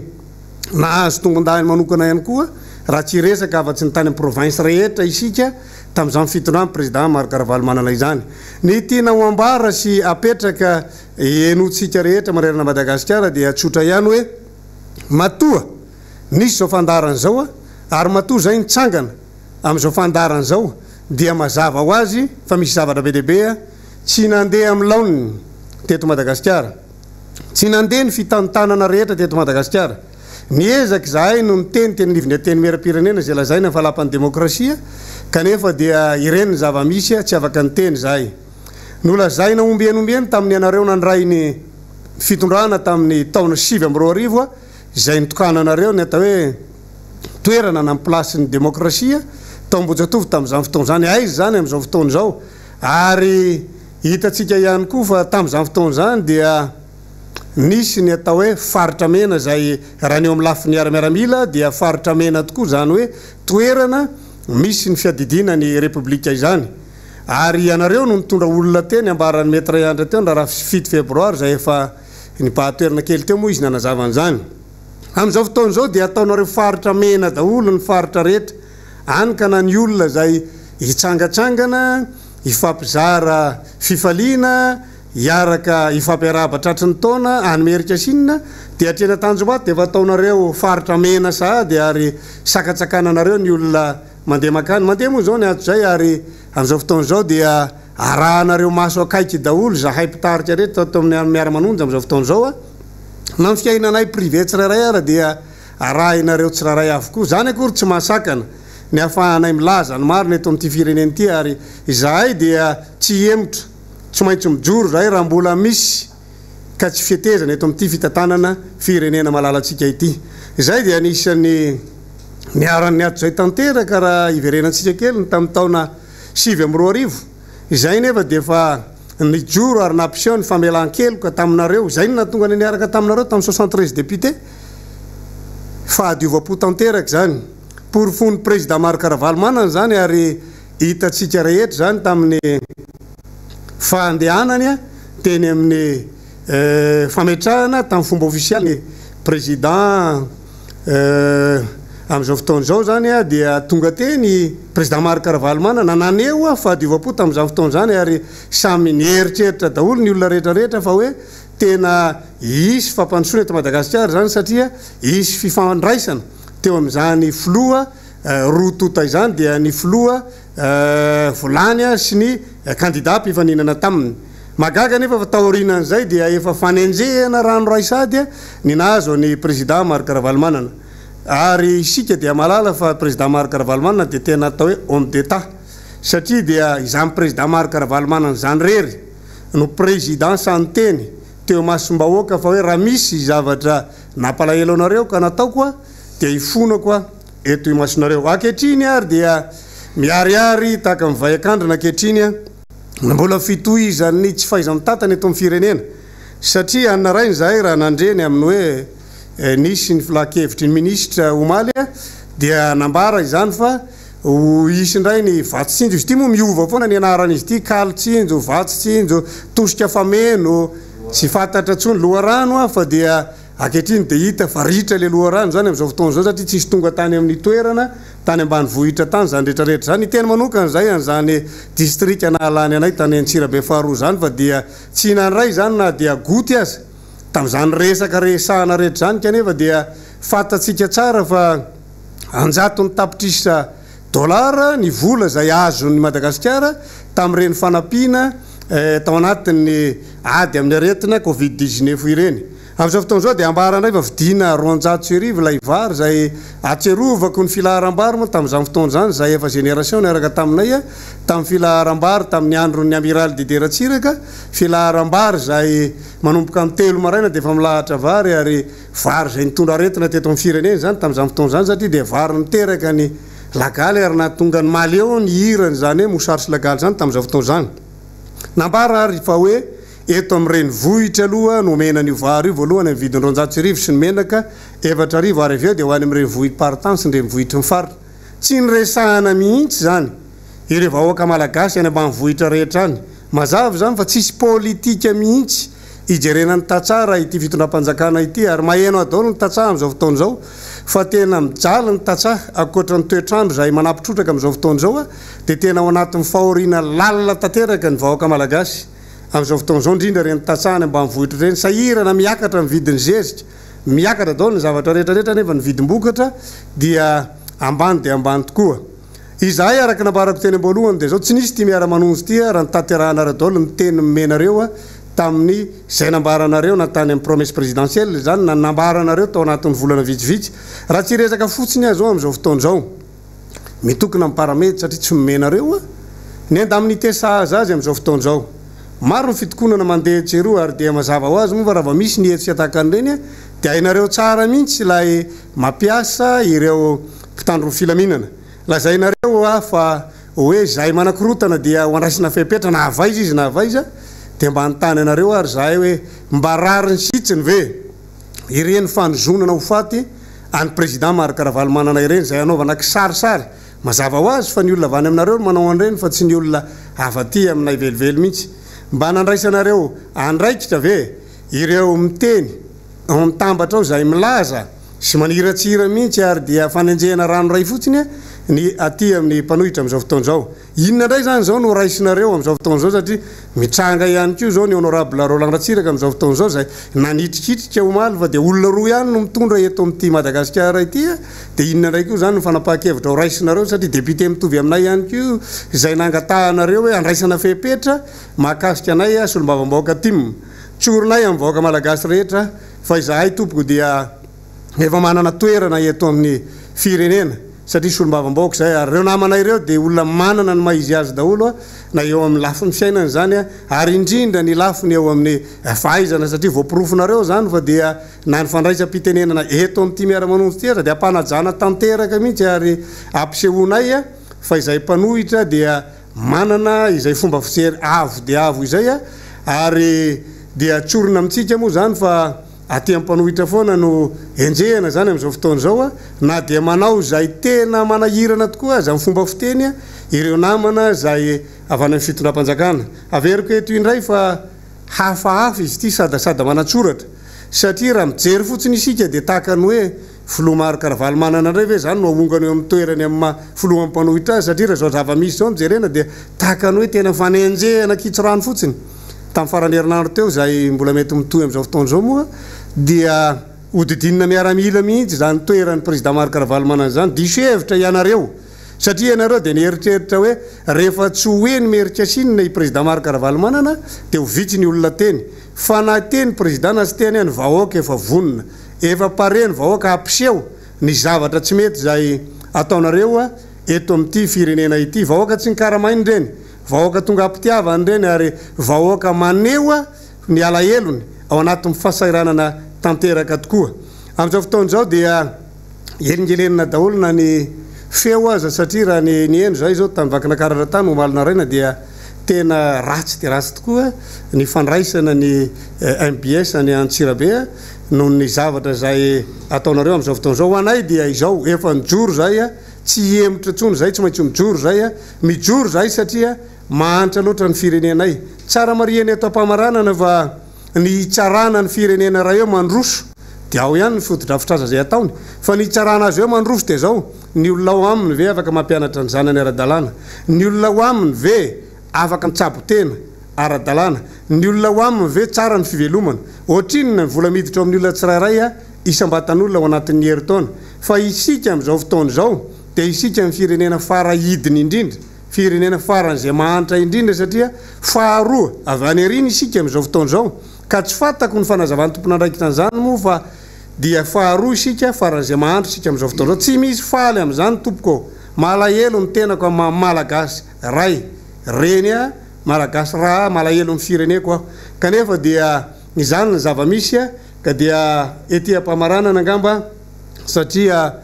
ny fitenenana moa dia ifampizarana eto fa dia veloma manao ny soasoavina veloma manao ny tsara hotsarony vahoaka malagasy eto amin'ny firenetsika ity dia lay Madagasikara zay manakasy tsara ary lay vahoaka malagasy zay atsona hoe manakasina apitako avy hatrany amin'ny namana honorable avako aby avy any amin'ny fatry vakinakaratra any ny fitenenana dia omenanao andriamato honorable ny fitenenana misotranao président mameny fitenenana dia aterina trany ny fiarabana ry vahoaka malagasy pretendrazana aterina trano ny fiarabana avako aby indrindraindrindra ianareo vakina karatrao ao ihany ko ianareo tsirabe ao tonga eto amin'ny Miara-Manonja indray ny tenanay mindrahala moa avy any amin'iny faritra iny ny zavatra ho tenenina dia tsotra ihany ny zavatra ho resahany eto avako aby satria ataon'ny Miara-Manonja ahoana no fijery ny lozanjo ny fireneny ataon'ny Miara-Manonja ahoana no fijery ny fandripahana ny havany ny Miara-Manonja dia iarahantsika malala fa tsy atoko politika tia mahitsony na RMD mahitsony fa ny vahoaka malagasy izay manana ny fanahy soa ao aminy izay tsy mahazaka ary tsy ahazaka ny loza zay anjony fireneny tsy mahazaka ny fandripahana ny avany dia mijoro aty amin'ny fanoherana aty amin'ny Miara-Manonja satria iarahantsika malala tsara avako aby fireneny raha manany ty ary samy tia ny tanindrazany ary fiteny azany hoe fitiavana ny lehibe indrindra fa zao koa aza teny mizara roa ny atao hoe fitiavana ao ny atao hoe fitiavana tahako teto tamin'ny farany ny hoe orangisation ny administration publique ny politisation ny administration publique ndresahako farany teto koa de ny hoe aza volenareo eto amin'ny firenena ny toe-tsaina anarchisme ny republika anarchika satria zavatra hita de zao mbola averiko ihany hoe tsy manam-pahavalo anareo mpitondra ny aty amin'ny Miara-Manonja tsy manam-pahavalo tanindrazany raha manany ty ho iaho noho izany samby sarotiny amin'ity ary izay miteny eto de solombavam-bahoaka voafidim-bahoaka mitovy amin'ny filoham-pirenena ihany samy voafidim-bahoaka ka tsy tiray mihitsy ny fanasaraham-bazana mampisarabazana ny samy malagasy avako aminareo rehefa tsy volomboasary de tsy olombelona ary ny arena nomen'Andriamanitra ity fireneny ity de tsy voazara aradrariny ianareo manao tantely afadrakotra ny arem-pirenena volenareo zay toe-tsaina anarchisme zay didy mibesandry nareo moa miteny hoe didijato za eto miteny hoe didijato ozinareo ny esonareo fa nosoloanareo didy mibesandry za de député tao anatin'ny député ny fanovana aiko ohatrany tsy nay maitiko ny fomba nataotsika teo amin'ny parvi ary mampatsiahy ihany député fidèle miteny hoe vavolombelona tantara zay avako vavolombelona tantara zay avako aby teo amin'ny 73 député tamin'ny avril 2018 tsisy zavatra tsy haiko ny fomba nataotsika ny fomba nataonareo satria ny zavatra ny arahana de ny hoe andao anova ny tsy mety rehetra ny fomba ratsy rehetra eto amin'ny firenena resy lahatra zay tamin'izany ay moa tsy miady a ny kobay akelika ihany tena fomba maloto ny zavatra natao teo amin'ny parvis ary efa nandeha moa re zavatra reny ny teneniko foana hoe tsy boboka sy tsy kovoka tsika ny ranonandrona no iraisana fa mifombafomba samy manany azy samy manana ny fomba ary mifanalavitra ny fomba satria ny taty amin'ny nisy anay ary hatram'izao de manana an'izay esprit zay hoe misy fanahy soa amin'ny aty amin'ny Miara-Manonja. Volenareo iaho ny toetsaina ary zato mpandrina tezanareo am'izany ny olona tezanareo any amin'ny toetsaina fandrobana ny olona toetsaina manilikiliky ny hafa ny olona eny amin'ny fiarahamoniny ary irahantsika malala tsara tamin'ireny mivaditsinjy tosika famendreny avako fa raha tsy volomboasary tsy mahazo an'izany na ny eo ambony na ny eo ambandriana lasa misarabazana ny mpianakavy nefa tsy fahendritsika malagasy zay le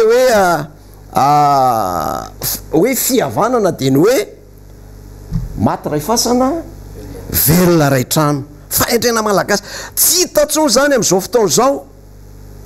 ary tezaina ny olona anakarena tsy misasatra fa mandroba ny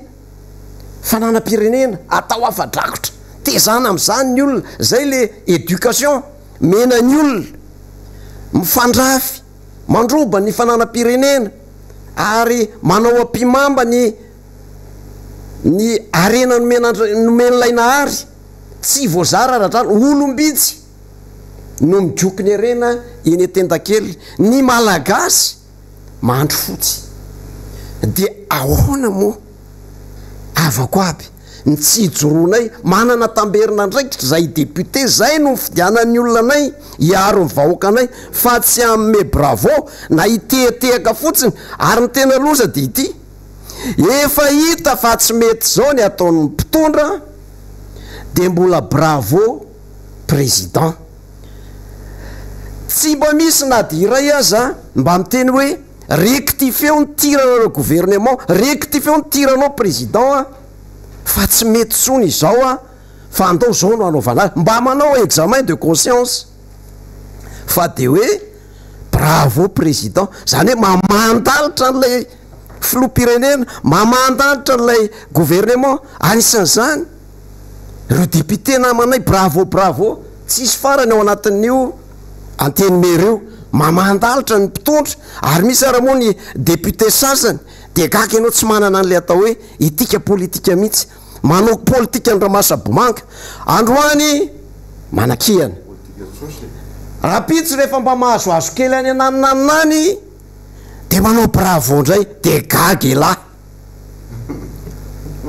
elahy ozy ny tanora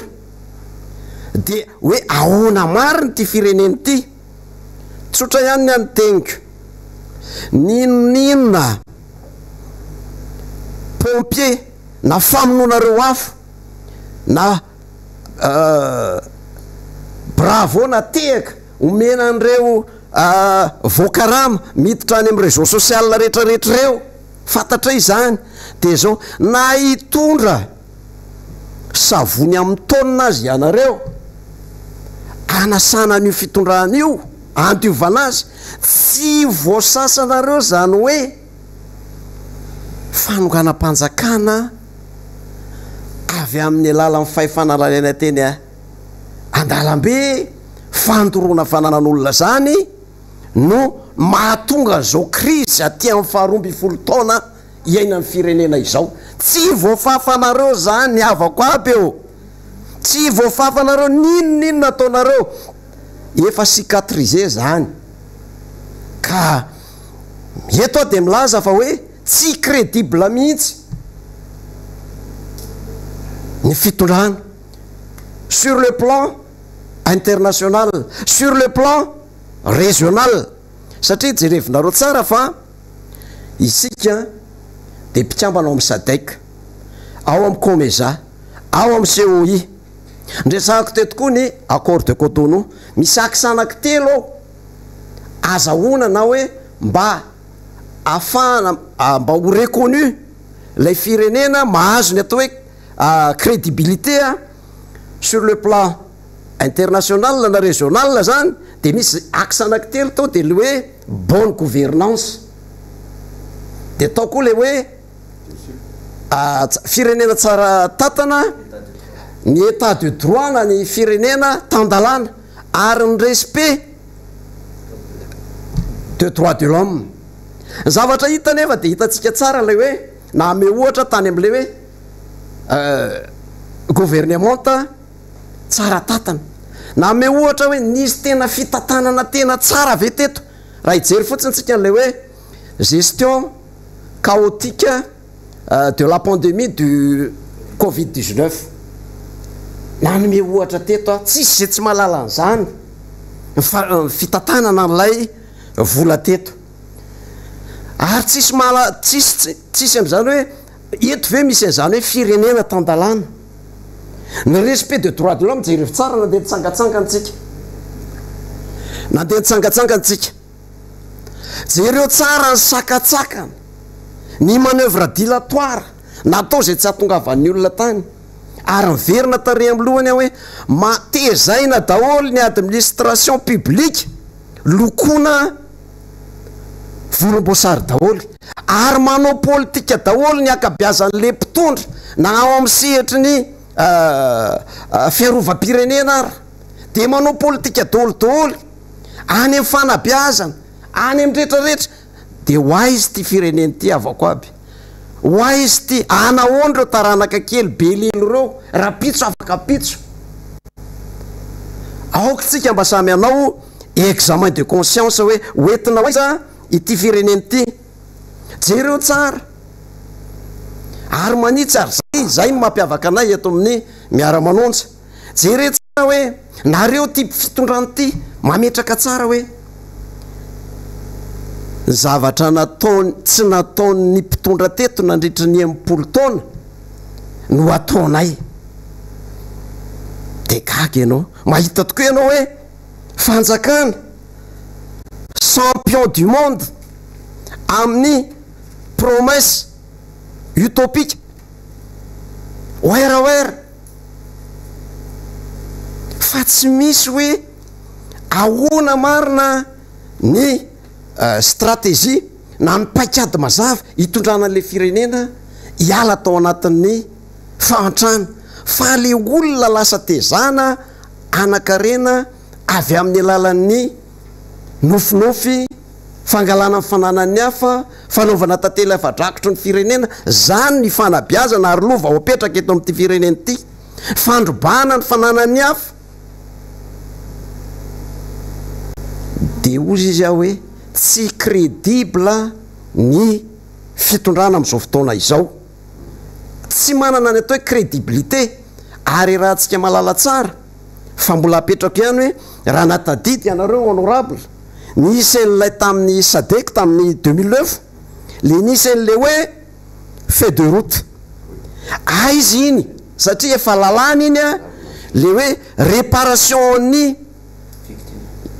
victime izy iny ary izy le hoe fanerana ny fananan'ny hafa nydorana zay ny teneniko hoe na ho sasanareo amin'ny savony ohatry n'inona azy hoe tsy fanokana-panjakana tsy voafisasanareo ao amin'ny tantara ny firenena ary teto amonanao nanome ohatra mihitsy teto hoe ianareo mpitondra am'izao fotoana zao mba maka tahaka ny zakaiosy izay mpamorehetra atao jeriko mpanakarena mpanambaka vahoaka tao de hoe amerina avo efatreny ny fananan'ny olona nosombaina ary ny atsasaky ny fananany rehetra omena ny faible na ny malahelo zay tam'izay fotoana zay moa jesosy nda jesosy ny teny hoe ho tonga eto amin'ity tokatrano ty ny famonjena ka mba ho tonga eto amin'ity fireneny ty fitahina de mila manao examen de conscience tsara ianareo mpitondra ary zahay raha mbola misy ko ny manjaka ny tsirariny manjaka ny tsy isiny ary manjaka ny tsy fahamarinana de zao zay de tsy maintsy mijoro miaro ny marefo miaro ny tsy manana satria izay no fidianany vahoaka anay ka dia anjaranareo mpitondra am'izao fotoana zao hoe no mirectife ny tiranareo fa mahantry ny olona ary isika te amin'ny fanoerana dia izay manana fanahy soa de ozy izy aho hoe mahere zavako aby a mitonytolona raha tsy tafapetrakytsika eto amin'ity fireneny ity zany hoe fanjakana mijery ny mantra sy ny tsy manana izany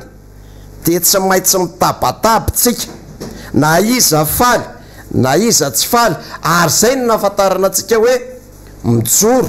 miaro ny rariny miaro ny itsiny miaro ny fahamarinana mbola mariny tiana ho ambara sy tiana ho tenenina eto fa ny fotoana moa manapetra fa omeko anao zandrilahy faniry sady manana n'lay atao hoe fanahy soa ny fitenenana honorable rotay ihany ko moa eto akaikiketo zay tsy zoviana am'rehetra fa de makasitraka makatelanareo avako aby any atokantrano any nisy olom-bavamboaka ny Madagasikara Andriamatoa Michel zany a voafidy tao Antsirabe voalohany no ndrenesitsika teo fantatra amin'ilay solona anarana hoe avako aby dia misaotranao monsieur le député satria dia nafonja dia nafonja ny zavatra anambaranao teo ary de miaraba ny vahoaka malagasy sy maneran-tany mandray an'ity miara-manontsy ity tsika am'izao fotoana izao miaraba ny député Rodin ko eto akaiky eto nangoritsiny tsika omaly député Rodin député Michel raha nare ary efa miparitaka ny mitambajotra any lay izy zay afeoa tena menace de mort ary tena directive mivoaka tamina radio omaly zay radio maromaro amina émission tambatra zany no nanao am'izay mikasika ny député fidèle sy député yantra mangoritsiny tsika satria tena no ampangaina ho radio 2000 colline isika teto amin'ny Miara-Manonja no ampangaintsika fa isika dia manao incitation ary no ampangaintsika fa isika dia manao outrage na ihany ko zay manao zay tsy tiavan'olona ny fitondram-panjakana ka io ara zany voapirofo am'izao fotoana zao lay maniera sy lay pratika zay nitranga omaly heureusement dia eo atanatsika izany pirofo zany am'izao fotoana izao inona no andraikitra raisiny eo anivo ministère serasera zany raha ireny ny zavatra mitranga inona no andraikitra raisiny eo anivony cybercriminalité manoloana liberté na expression amina tonga amina zavatra loza tahaka nireny ary tena mametraka consigne sy directive mihitsy hoe rehefa hitatsika de vonotsika ary torao amin'ny vato tena zava-dozo zany ary tena azo lazaina hoe manozongozona ny fiandriana ny fanehoan-kevitra manozongozona ny fandriana ny fahafahany rehetra zay mivezivezy ihany ko zany rehetrarehetra zany ary manozongozona ihany ko zany rehetrarehetra zany am'izay hoe endriky ny demokrasia amin'ny akabeny satria ao anatin'ny onjapeo no misy an'izay directive zay radio 2000 colline tany roa andany isan'izany hoe ary ny totsino mipetraka ny otono mipetraka ary amina hotely ohatran'izao no misy andranina ary rehefa hitanareo dia raiso ny antso be de tetitete ohatra ny kadradraka reny olona reny na ohatra ny voalavo ary io mifatony na dory mifatony zany ny maniera sy ny pratika ny radio 2000 colline tamin'ny 1994 de eto Madagasikara enao 2021 no mahare amina situation ohatran'izany amina onjapeo zay milaza fa hoe mitaiza vahoaka milaza fa hoe iresaka ny marina ki Maxime sy député Rodin de mangoritsiny tsika omaly rehefa nahenao zany hoe zany ve sisa na hoe tonga am'zany ve no tokony hitondrana n'le adevitra ary rehefa mitany itsika de miezaka mandrakariva mifanaja ao anatin'le adevitra ary zay no isarianina saina hoe zahay tompoko tsy fahavalo-pirenena mihitsy tsisy fahavalo-pirenena izany ka hikatsaka ny asony vahoakana tsisy fahavalo-pirenena zany ka hikatsaka ny asony firenena sy aro ny tanindrazana ary averinay fa zao tsy mana-pahavalo akoatra ny fahantrana ny Miara-Manonja ary raha reo be lelokely sy reo mavrantsokely sahiranareo reo tsisy mpiahatao tsinitsinonareo voateo tsika nanomboa amin'ny fandarana dia namatsika Guy Maxime nandray ireo mba mivarotra ronono soja reo manosika kalesa mivarotra akondro aiza no avin'ireo isaia tsy mangataka any aminao mpitondra fanjakana satria ianao tsy nanao fitombona karamo 10% na 8% na 12% ianao tsy nanome azy logement sociaux ianao tsy nanome anazy zay lafin-javatra akoriny hoe anatin'izay hoe fanampiana ara social na assistance sociale zay fa manao création d'emploi araky ny tandrifiny azy lay vahoaka tsotra sy vahoaka madinika tena mampalahelo zany zavadrany ary ianao ndray am'izao fotoana izao no mikapoka ny kapoka no mikapoka amin'ilay varikely miditra eny ambavana de zany le tenentsika isan'andro san'andro etra Miara-Manonja hoe raha mbola tsy tonga saina am'izany no fitondram-panjakana fa misy marary ny vahoaka eto de verina fa tsy ny homany hitondra fanjakana izy satria tsika rehefa miresaka eto amin'ity Miara-Manonja ity de miresaka an'izany resaka sosialim-bahoaka zany de olona feo rehefa enona hoe io vary io foana ny anenjehana fitondram-panjakana exactement raha tsy niresaka amin'ny vary zany tsika de tsy nidina 200 io de ndondray zany tsika Guy Maxime sy député Rodin mbola iresaka foana n'io vary io fa hitotona any amin'ny 500 ariary ny kilao an'io zany zao satria zay no ilainatsika arakaraky ny resahantsika no misy mireazira ny ambadika any volam-bahoaka asamboatra sy volam-bahoaka asabahoaka zava-bahoaka ozy ny zokobe namatsika andrenjato zay ankaherezina mihitsy ao anatin'izao tolona imbonan'izao tsy misy mampalahelo ny tolona satria zao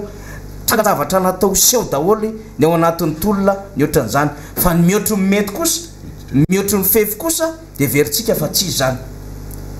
fa rehefa fahombiazana ny tolona de ohatran'izao ny lalany Guy Maxime sy député Rodin osimine zany ane ampolo taona zany nanao ny tolona tao amin'ny firenena misy azy nandeha tongotra amina kilometatra maro ny s'est déguisé nahazo menace d'arrestation maro be mandat d'arrêt sy ny sisa ny enjehany miaramila tao amin'ny sehatra misy azy sy firenena vitsivitsy nanodidina azy ohatran'izany Gandhi ary fatatsika ny azo amin'ny président Mandela zany gadraina matonany fa lay tovolahy le mpikarakara tao amin'ny fonja lay ny valandroano aminy nanamany azy mialatsiny arak'izay fomba tantarana tao anatin'ny bokiny no niara latabatra azy ary nangovotra mipetraka teo akaikiny fa lasa filoham-pirenena zany Mandela zany eo sy mino zany lay général nampiororo azy no tonga nandoalika teo anatreniny hoe inona ny azoko atao aminao tompoko fa ataoko daolina dia mafakiraro azy ka zao rehefa mitolona tsisy olana mihitsiny zany fa zao tsisy maniera vaovao io tsisy pratika vaovao amin'ny masontsika zao zavatra mitrango zao Guy Maxime sy député Rodin satria efa nataony ny hafa ihany zao ary zavatra mahomby rehefa mandeha amin'ny laliny ohatran'izao satria mitenytsika ny vahoaka dia tsy bado akoriny mahafantatra izy fa zao tokoa ny zavatra iainany raha ny resaka tsika tamin'ny omaly hoe tsy mety ange io monopolisation na vanily io zay potika amin'ny fiarikarenany any amin'ny faritra amin'izao fotoana zao hoe io resaka ledy sisy ny sisy io fa raha tsy mitandrina ny vahoaka malagasy sy ny firenena ray manontolo hatramin'ny kitay menaka kely varotan'ilay vahoaka madinika aza mety ho raisin'ny mpandrarao anatin'ny fitondram-panjakana de ino nisy olo-mavim-bahoaka ny teny omaly de inona zany zao nolazaina an'izany raha Miara-Manonja no miresaka an'izany de fahavalo-pirenena raha Miara-Manonja no miresaka an'izany de hoe mpanakorotanyireo raha Miara-Manonja no miresaka an'izany de hoe ireo lay tsy maharitra 2023 fa rehefa iza no miteny de mety ary de isorina n'le solo-mavim-bahoaka ny Tomasina zay niresaka an'izany hitanareo fa ny zavatra hoetin'ny Miara-Manonja dia manetsika ny rehetra amin'izao fotoana zao hakandraikitra any amin'ny tandrifiny misy azy mba hahatonga saina nareo fitondram-panjakana zay zao mahitsitsika amin'izao fotoana zao manao ny fitokoana amin'ny paramède mampiseho amin'ny fahasahina izy ny enenivo ny orinasa-panjakana samihafa ny ACM Macron mamitaky ny karamana ny fijaliana amin'ny sasima ao amin'io Brickaville io Sirama io ny an'ny mpianatra sy ireo mivoaka mpampianatra teny anivon'ny sekolim-panjakana miandraikitra an'izany ny ho an'ny rehetrarehetra zay mitaraina amin'izao fotoana zao tsy miara-manonja ren'olo reny fa mahafantatra fotsiny izy hoe misy tandrifina ndraikitra tokony ho raisiny de misy initiative ndray zao am'izao fotoana zao mandeany hoe dao misy rangahy ikaboka bidon jaune sy ikaboka avilisiny sisa sy tsika soufflé ao anatin'ny orakely minitra vitsy monja zany nefa aseho an'ny olona am'izao fotoana zao hoe misy maharary azy ao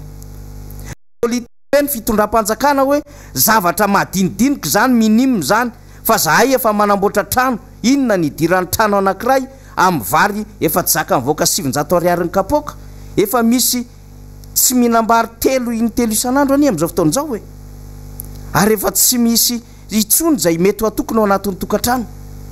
dia lasa ady mipivady sisa ny situation misy mivoaka marainy raha mise amin'ny efatra maraina mody amin'ny valo oralina tsy mahita ho raisina ho an'izay manana asa kely manao création d'emploi kely satria tsy hita vandra fanjakana na akondro na voanjo na jus na inona varotany de zao ndray azosika ny information samihafa fa hatram'le pilolo zavatra any masaka ho varotany renydray de mety ho atsahatra am'izay lafiny zavatra zay de malahelo tsika mari an'izay satria inona ny antony hoe tsy ny fanjakana no atao ampijaly vahoaka ary tsy ny vahoaka maro anisa no amelona mpitondra vitsy anisa ka abigalabina azy fa madika an'izay ny zava-misy ny mpitondra vitsy anisa nomena fahefana sy andraikitra sy nampindrany vahoaka fahefana no tokony ampindrana ame zay fahafampo sy anatsara amin'ny fiainan'ny vahoaka maro anisa mba tsy ohatran'izay hitranga any Australie sy any Canada ity firenentsika ity ka tsy tompony tsony no mitondra sy mitatana an'izany fireneny zany fefa voailika daholo ireo vahoaka any aminy satria ny bako avy nyreo a neverina fa tompo-pahefana vitsivitsy ny firenena ary nanondrana azy azo naondrana zao tsika dia mahita ndray ny aferana 8 kilo na safira manakarenany eo aty Madagasikara ity e ary efa lokalokan'izany ianareo hoe ampiainantsika ny arenantsika eto Madagasikara nefa aiza ny zava-misy am'izao fotoana zao ny hauteurany vola zay ampindramy mpamatsy vola ao anatin'ny foyelage na crédit nge tsy mihoatra amina 300 na 4 millions de dollars de iresaka 8 milliards de dollars nareo am'izao fotoana izao de raha mitondra am'izany fanazava-kevitra am'izany ny atao Miara-Manonja hoe sarotra zany ary na le lancement officiel am'le hoe fanazava-kevitra le PEM mara de nahemitra reo fa hoe mbola hiady hevitra amin'ny bailleur ahoana no impossible an'izany de miresaka am'izany zahay de ozy nareo fa vonona mpamatsy vola de mitondra ny heviny mpanohatra amin'ny fomba fijery satria efa mba avy ny tatana fanjakana mba misy olona tompona ndraiky mpanjakana eo anivony fanoherina ary malala ny tantaran'izany fomba famatsim-bola izany ary efa avy ny ainan'izany Madagasikara ary ianareo no ny teny tamin'ny fotoanandro fa mahita amin'ny arenantsika isika fa tsy mvoatery metehatra mpamatsy vola intsony de mitondra amin'ny fomba fijery etronyizay ny fanoherana sy Miara-Manonja de izy ianareo hoe milaza vaovao tsy mariny reo de tsarika amin'ny sainareo ihany zany eo anivon'ny fitondram-panjakana mba hahazaka an'izay endriky ny demokrasia zay mba hahazaka an'izay endriky ny faneho-kevitra malalaka zay fa raha mbola io fandrangarangana foana hoe isambotro zay tsy anaiky fambolena korotany zay raha izany ny zavatra teny heverinareo fa idéal de isika tsy nitranga ny taona 2022 raha izany ny zavatra heverinareo idéal de veritsika zany fa ny vahoaka zany dia tsy tompony ty firenena ity fa ny olombitsy ny tompon'ny firenena ka tsy afaka maneho hevitra am'izay fomba hanehoany hevitra izy tahaka ny leny natao tamin'ny 6 février zay nataony Miara-Manonja na inona mety ho fandrangitana tsy mbola nampetsy bolomaso mivoaka zany fa hoe mipetraka tao anatin'ny consigne sy ny directive ny hoe hitsangatsanga nano ale ary tsy hanimba zavatra nano zavatra hafa de ny raisiny zany de mbola manome modely zay ary hameny modely anareo zay rehefa tonga amin'ny fotoana ohatran'izany ary zay tsy miafina amina zana zavatra ohatran'izany ka ny fanitsina am'izay resaka demokrasia zay ary eto a de mbola averiko foana ity antso ity hoe ino ny zavatra nambara omaly tamina radio tambabe angaretona lay milaza fa manitsy lalana lay milaza fa tena hoe milaza marina sy ny sisa reny maka maniera sy pratika na radio 2000 colline de anjara ministera sy zay tompona andraikitra zany ma atsotsika mihitsy hoe inona no andraikitra raisiny zany manoloana an'izany menace de mort misokatra ho an'ny rehetra tena eno rehetrarehetra izany sy zay hoe tena fanimbazimbana lay atompona andraikitra ary solombavam-boaka zay ndraisantsika teo efa manantona mony fotoana fa iverintsika fa mbola etoy ihany adevitra ny député anarivo mamo voafidy député Madagasikara voafidy tao arivo mamo député Rodin ihany koa efa eto omenanao ny fitenenana député Rodin. Sotra fanderina ame fitenenana miaraba ny vahoaka malagasy mijery an'ity Miara-Manonja ity aty latsiny fa atahoana fa zay nisitraky mibesandry na de miantona ho asinareo miantona le mpiteny miaritra ihany nareo mijery nataonareo raha tsy mifeo miaritra ihany le mpiara-manonja rehetrarehetra manerana de efa be dehibe ianareo ary mbola mitarika anareo hoe ataovy manonja aloha tena anonjatra amin'ny fakany ahitanareo ny zavatra misy hoe inona zay eto tsy miteny hoe araka nytendrareo hoe alongam-panjakana fa mitodika fotsiny amin'ny zavatra fantatra sy eny koa nanomboka moaly ray lehibe ny tamiko tam'izay nahitako fa ireto tsaiko moa na tambatra na mivongana izy ireo fa raha ireny nentina manao mapita zany hevitra amin'ny vahoaka de tena mahamenatra ary zaho tsy hiteny fa aloha zay tompony andraiky maheno an'io de aoka hiteny fa aiza ty ho any sopara aiza ty mieritreritra ny anao asa maloto ny ateneniko zany ka hoe andeo vonono ny fidèle na andeo hoe vidiny metra ianitra député fidèle na andeo vidina mpikamba anatin'ny reto Miara-Manonja oka ity za de fa miteny ka misy oka ity tsy teny hoe inona no amalina an'izany fa mitodika fotsiny eto hoe nijery an'le olona voaniditra teto tamin'ny voalohany nentin'ny namana Guy Maxime reto le belamba kely avany tanany reto le mivarotra akondro mivarotra anana mivarotra mananasy mivarotra rehetrarehetra ndiamero avany aminay reny eny koa misy ny kabarinao tamin'izany hoe tsy mila amreny avany ambanivohitra maimbo tsy mihinamina paraka fa reny ihany mandoto anatananarivo tinga adala avaiza ny haniko haninareo eto reny mitondra sakafo amidy eto aiza atao an'izay le fiainana aiza ratsina ny ambanivohitra finareo fantatra fa avany amin'ny teraka tany amin'ny Champs-Élysées avany nareo ka menatra nareo itakosina amin'ireny aloha re izy ifa meo azy ny vahaolana na sy toerana ho azy fa mpanaja lalàna koa ny ambanivohitra fa tsy hoe barofin'olona akory meo azy ny sahaja azy fa ny azo mieritreritra hoe mba nieritreretinao ve reto olona mitsopony any na mivarotra osy mivarotra tapitra dalo fananany avany atsimo zay hoe mba ninga hoe mba nieritreritra hoe ianareo rehetra avany atsimo zay tapitra fananana noho ny fahorinana azy nareo tamin'ity ahitany ty apakaro ty ny osonareo de aloha andendeny ny osy be daholy fa eto mandendeny ny osy be daholy ny osy moderne mba aloha reny mba hiakatraka ty mba avelo tapitra amidy eny maty tsy minakaniny eto izy to mbola velona eny manerana ny arabe zany tokony teneny ngamery zany hoe aloha mba hampindra ty vahoako reto na zany na tsy zany isorako be dehibe anao nga député honorable député avany namanay nazo enjana be nanenjehan'ireo mpanoana fanjakana atao amin'ny sese vato rano tatary ianao zay ma député anao fa miaro mivahoaka malagasy miaro ny olonao ianao tsy mba misy mpijery ohatra zay koa zay fa nafinaritra ny zavatra aseho maly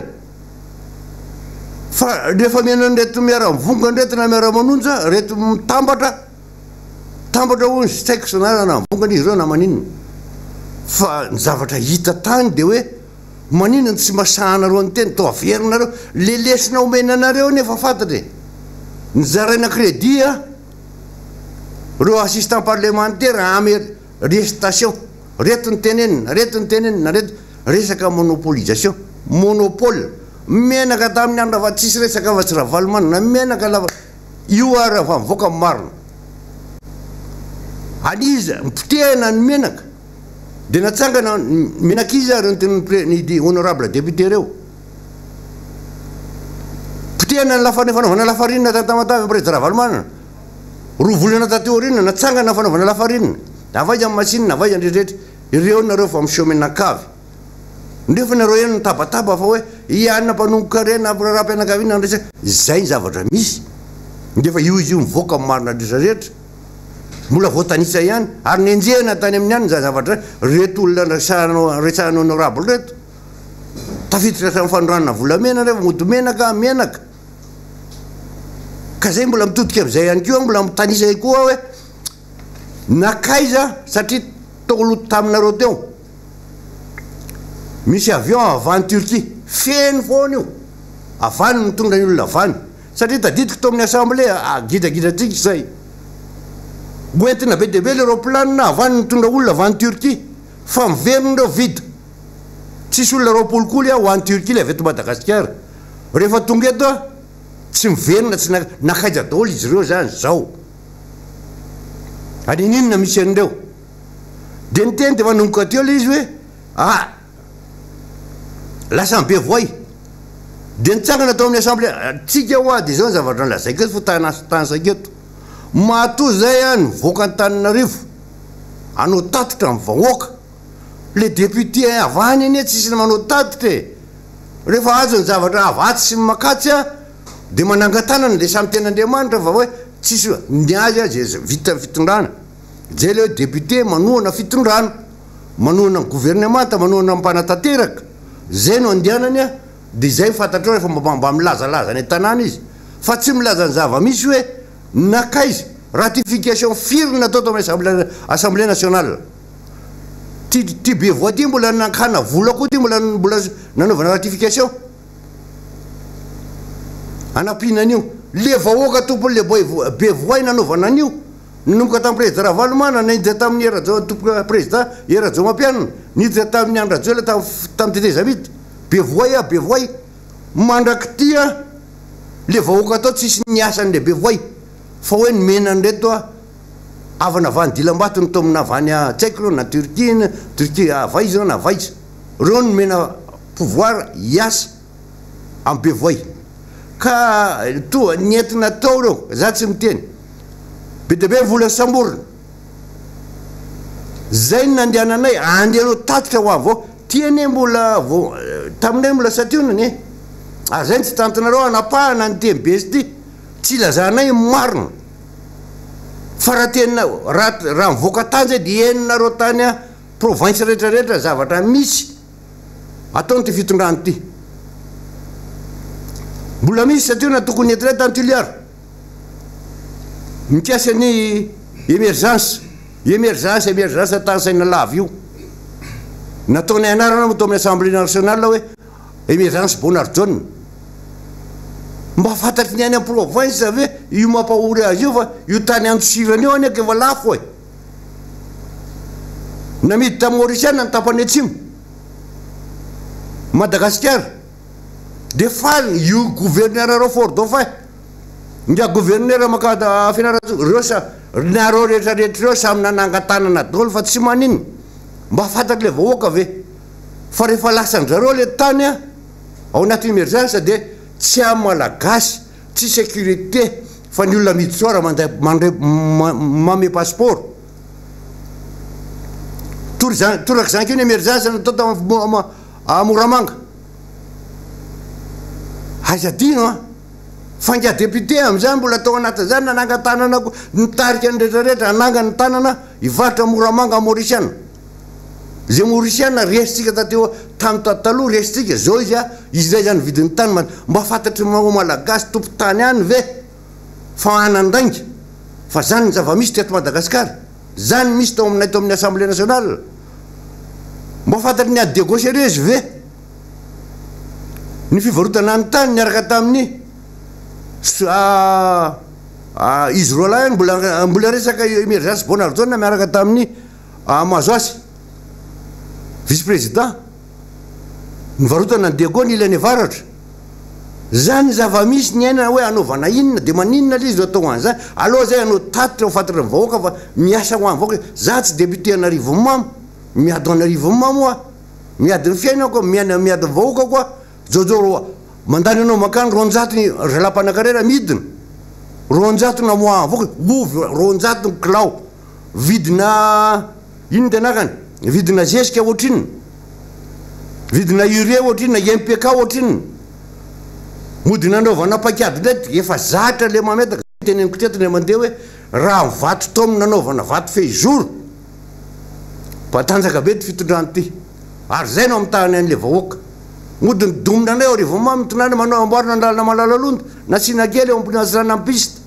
nasina kely tany andrame tapitra teo vita teo ndray aloha velomary tany ohatra ny vatapatony soavina zay le zavatra misy ihany ka eto de miteny aiza potena aloha zay ilaza aloha fantatry ny vahoaka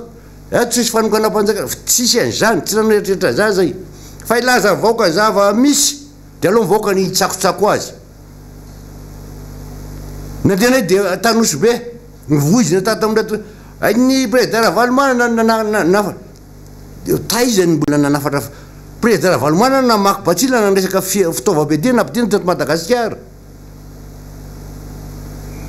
aloha de lazaina aminareo marina fa raha aminay tsy mala tsisy tapy ataonay tsy mila zany Dubai zany zay fa ianareo nefa sao de mba le ambon'le tafiditra taloha saingy aminona vahoaka teto Madagasikara io mbola nampidina de dava hevitra any manatrisy mafapana de io ampidiriny io fa raha za zao ny teny eto hoe zay de nangataka nreto hoe miara-manondro sika menakavy de ataovy menamena ny tany apetrao ny andro masom-pokon'olona fa raha ny tena izy vao niakana atao anosy be ataovy andro masom-pokon'olona ny anosy be de tonga de avarino anaty ranomasy reo basy tsy fantatro zany fa de avela hiditra koa eto Madagasikara ohatra ka tsy ara-dana ka rehefa tsy ao anatin'ny letetobolam-panjakana nga hividy basy tsisy an'izany tao de manina misy zany zavatra zany misy avany zay tsy malala fa zay ny teneny zareo reto miara-monina reto zalahy ao anatin'le tambatra reto mamoaka an'izany zay le adrestation ampanaovina voaka ray manontolo amin'ny foninina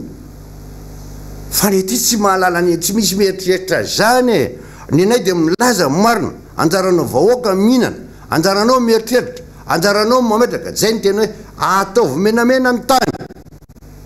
petao miara-manonja daholy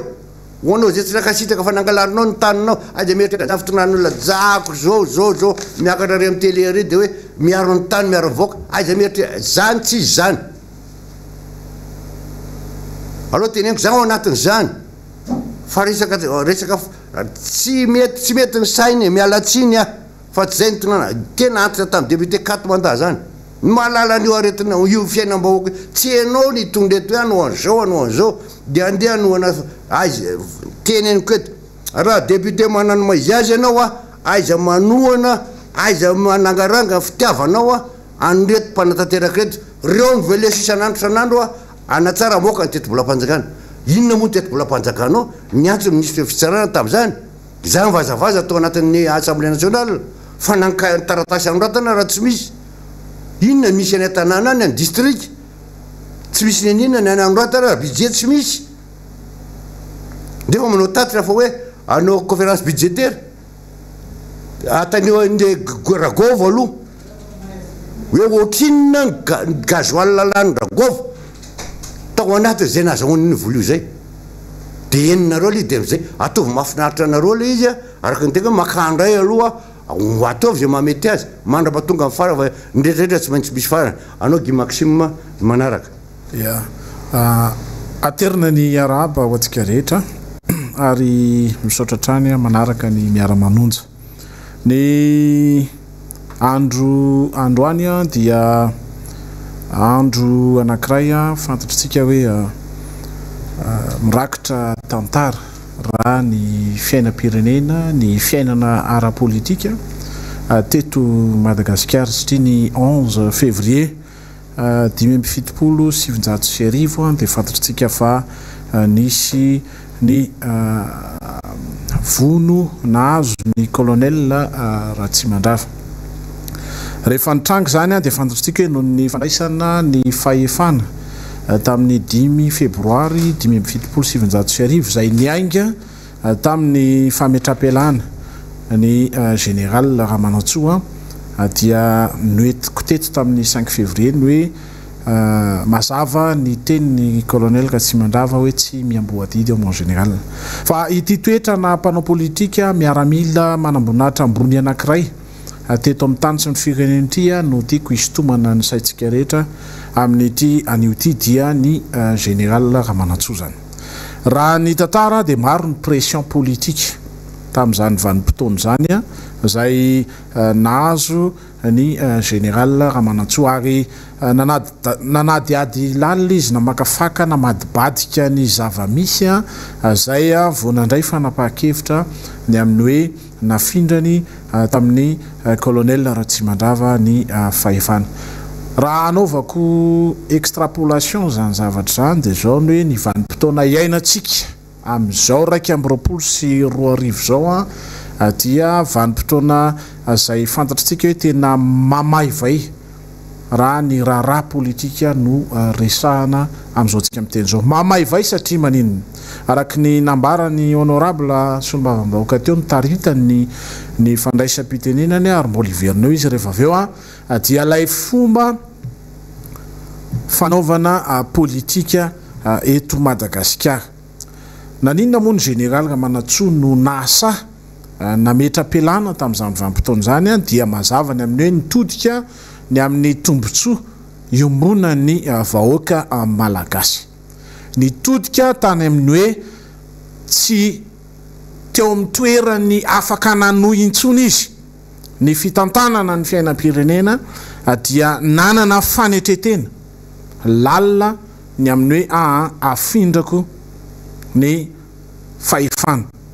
Nametra-pelana izy ary dia namindra ny fahefana tamin'ny colonel. Maninona moa no nifindra tany amin'ny colonel Ratsimandrava dia fantatritsika hoe tao anatin'ny fepotona ny esany na ministra azy ny colonel Ratsimandrava dia niezaka hatrany nitondra vina mpiaramonina mazava ho an'ny Madagasikara dia nifokon'olona tamin'izany vanim-potoana zany. Io vina mpiaramonina io dia noresahany tany amin'ny fotoana rehetra na ny fitsidiparitra nataony noentina nanazana ny saim-bahoaka ny amin'ny hoe tsy maintsy ao anatin'ny firaisan-kina ny fivondronana ary ny paikady miainga avany fotony no afahantsika manarina ny firenena malagasy. Rehefa natsapan'izany général resy lahatra nandritry ny taona maro na ministra ny colonel Ratsimandrava dia tsy nafindrany tamin'izaniza fa nomeny an'ilay olona anankiray zay manamboninahitra mpanao politika nanana foto-kevitra mazava ary nivavahany ho paikady ara-piaramonina anarenana firenena. Dia ity toetra zay ananany général Ramanantsoa ity zany dia azo ambarany amin'ny toetrana homme d'état tena tompona andraikitra ka sotomako ny sainy ny fitondrana amin'izao fotoana dia ny hoe extrapolation ty ataoko ty dia tonga amin'ny vanim-potoana zany tsika mialanenina ny amin'ny hoe tsy misy vahaolany zao fitantanana ny firenena malagasy zao raha tsy tonga any amin'ny fametra-pelana ny filohan'ny républicain Rajoelina. Ny antony dia tsotra tao anatin'ny rotaona ny tantanana ny filohan'ny république dia ireo tranga misy amin'izao vanim-potoana izao reo zany hoe ny tsy fahaiza mitantana mauvaise gouvernance, ny tsy fanajana ny démocratie, respect de la démocratie, ny fanitsakitsahana ny lalàna manan-kery na ny lalam-panorenana zany miverimberina na ny lalàna zay entina hitantanana ny fiainam-bahoaka ny raharaham-bahoaka dia voahitsakitsaka tanteraka. Ny fomba fanao politika zay tsy mitodika mandeha makany amin'ny tombontsoany rehetra hita taratra zany ao anatin'ny paikady hitantana ny raharaham-pirenena satria dia ny zavatra hita maso ny mamaiky azy fa tsy ny rarahan-kibo, tsy ny olany vahoaka araka amin'ny fahasalamana, tsy mifandriam-pahalemana fa hita taratra zany. Hita tsara zany fa dia ny fanangona karena ny fanondranana ny arem-pirenena. Io zao dia tamin'ny 2014 raha malala dia 34 conteneurs de bois de rose tany a Kenya naveriny ambassady amérikaine moa lay zavatra nitranga tamin'izany vanim-potoana zany dia hitatsika fa mitohy zany fandrobana ny arem-pirenena zany. Ny zavatra mitranga zany amin'izao tsika miteny zao dia ny hoe feno ny fepetra. Raha ohatra ka olona mieritreritra azy ho homme d'état dia feno ny fepetra ny tsy fahombiazana ara-pitantanana eto amin'ny firenena amin'izao tsika miteny zao dia mahatonga mandeha makany amin'ny fametra-pelana ny tompona andraikitra voalohany. Isotomako ny sainy rehetra zany satria dia ity raharaham-pirenena ity raharaham-bahoaka ary raharaha-goavana tsy azo anaovana kitoatoa fa kosa tsy maintsy mipetraka araky ny zava-misy araky ny paikady mitombona sy mazava hitantanana ny fiainam-pirenena. Maro aminay no efa nitondra fanazavana na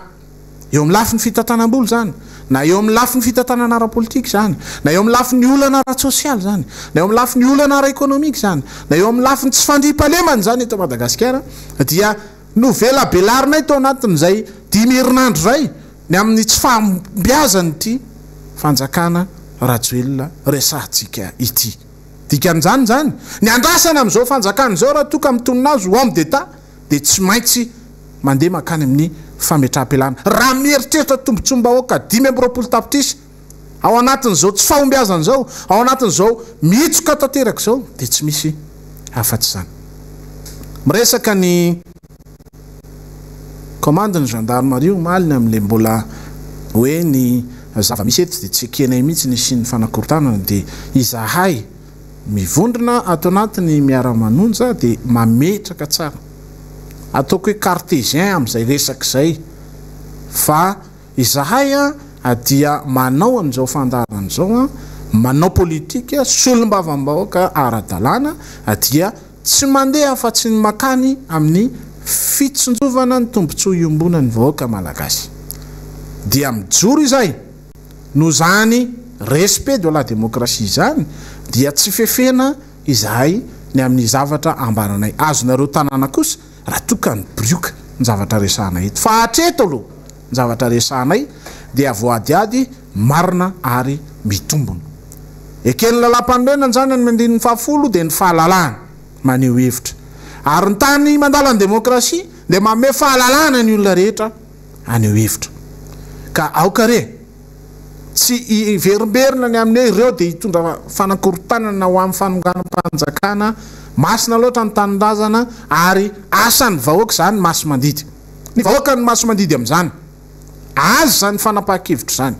ary na amin'ny fotoana no tsy amin'ny fotoana andraisany an'izany fanapaha-kevitra zany dia izy ireo no tompona andraikitra amin'izany vahoaka maso mandidy no tompona andraikitra amin'izany noho izany izahay Miara-Manonja dia mitondra an'izany fanankianana mitondra an'izany ady-hevitra zany ho ambony ary tsy arefarefanay amin'ny tany satria izay dia milokalokany amin'ny fanovana ny fomba fanao politika eto Madagasikara ka raha anova ny fomba fanao politika eto Madagasikara dia mila mazaka demokrasia zany ny mpitondra ny demokrasia dia misy ny demokrasia directe misy ny demokrasia miainga amin'ny fanehoan-kevitra atao tahaka izao. Mampalahelo ny zava-misy satria dia ny ankilana zay mpanohitra zay mpitondra manohitra ny mpanohitra dia raha malala fa mampalahelo efa voalaza teto hoe aza refarefanareo amin'ny tany ny asa fanaovana gazety aza refarefanareo amin'ny tany ny asa fanaovana politika fa masina zany manao an'izany ny olo-pirenena zay resy lahatra mitondra hevitra vaovao mitondra fomba fiasa vaovao ary mitondra paikady vaovao anarenana firenena na any amin'ny fokotany zany na any amin'ny commune zany na any amin'ny distrika misy azy zany na eo anivon'ny firenena malagasy ho anay zany ny ady-hevitra dia tsotra tsy mampidina mihitsy ny ady-hevitra ara-politika eto amin'ity firenena ity zay irefarefa amin'ny tany fa mitondra kosa ny fahitanay ny famakinay ny raharaha ka aokare tsy iverimberina eo anivon'ny folo alindany amin'ny hoe manakorotana na manonga-panjakana zay tratranareo manao an'izany dia raiso ny fepetra tandrify azy fa ho anay kosa dia ampilaminana ampahitsiny ankitsim-po ny fanehoan-kevitra zay raisinay zay kosa dia manome ny vahoaka malagasy zay manara-dia anay miaino anay anapa-kevitra azy zany anjarany zany ho anay dia tsy ekenay ny fanodikotonana ny volam-panjakana tsy ekenay ny fanondanana antsokosoko ny are-pirenena ny raharaha golden dia fantatritsika loatra fa mitady ny fomba rehetra ny fanjakana malagasy tenenany amin'ny hoe tsy tompona andraikitra izy ireo avokoa ny zavatra mitranga atao anatiny zay 5 herinandro zay nanomboka tamin'ny 20 janoary ny raharaha golden hatramintsika amin'ny teny zao dia maro ny fanehoan-kevitra ary rehefa tonga araky ny teneny ny solombavam-bahoaka honorable fidèle zara-piarato rehefa tonga amin'izao vanim-potoana zao ka tsy mangina antsony ny rehetra dia feno zay ilay fepetra voalazako tary aloha ny hoe aza velany vahoaka ny manalanao fa mametra velany atao avokoa ny diversion maro samihafa zao ndray de tratrandray ny valikilona safira de diversion zany aminay diversion zany itenenana mivoaka malagasy hoe mandray fanapahakevitra mihitsy ke ny fanjakana malagasy manoloana an'izany fa ngavo zao misy an'izany amatona ny maro nefa misy an'izany fa ny miditra tsy voasava ny mivoaka tsy voasava raha eto amin'ny firenetsika noresana matetika miverimberina ny raharaha fanafarana fitaovam-piadiana antsokosoko eto Madagasikara dia ho anay de tsotra efa noentonay teto ny momba n'izany de ny hoe aoka kosa raha misy fikasana ka mbola andatsadrany vahoaka malagasy amin'izay mety ho fanehoan-kevina ny tsy fahazakany intsony an'izao raharaha zao dia amelohanay sahady zany raharaha zany aoka ifarana eto amin'ity tany ny fireneny ity ny fifandonana amin'izany lafiny zany ny akifetsifetsena politika mahakasika an'izany faoka kosa anjaka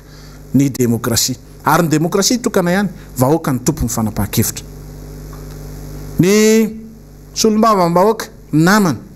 dia mitondra fanehoan-kevitra asa inona no ambarany reto solombavambahoaka momba amin'ny fanjakana ireto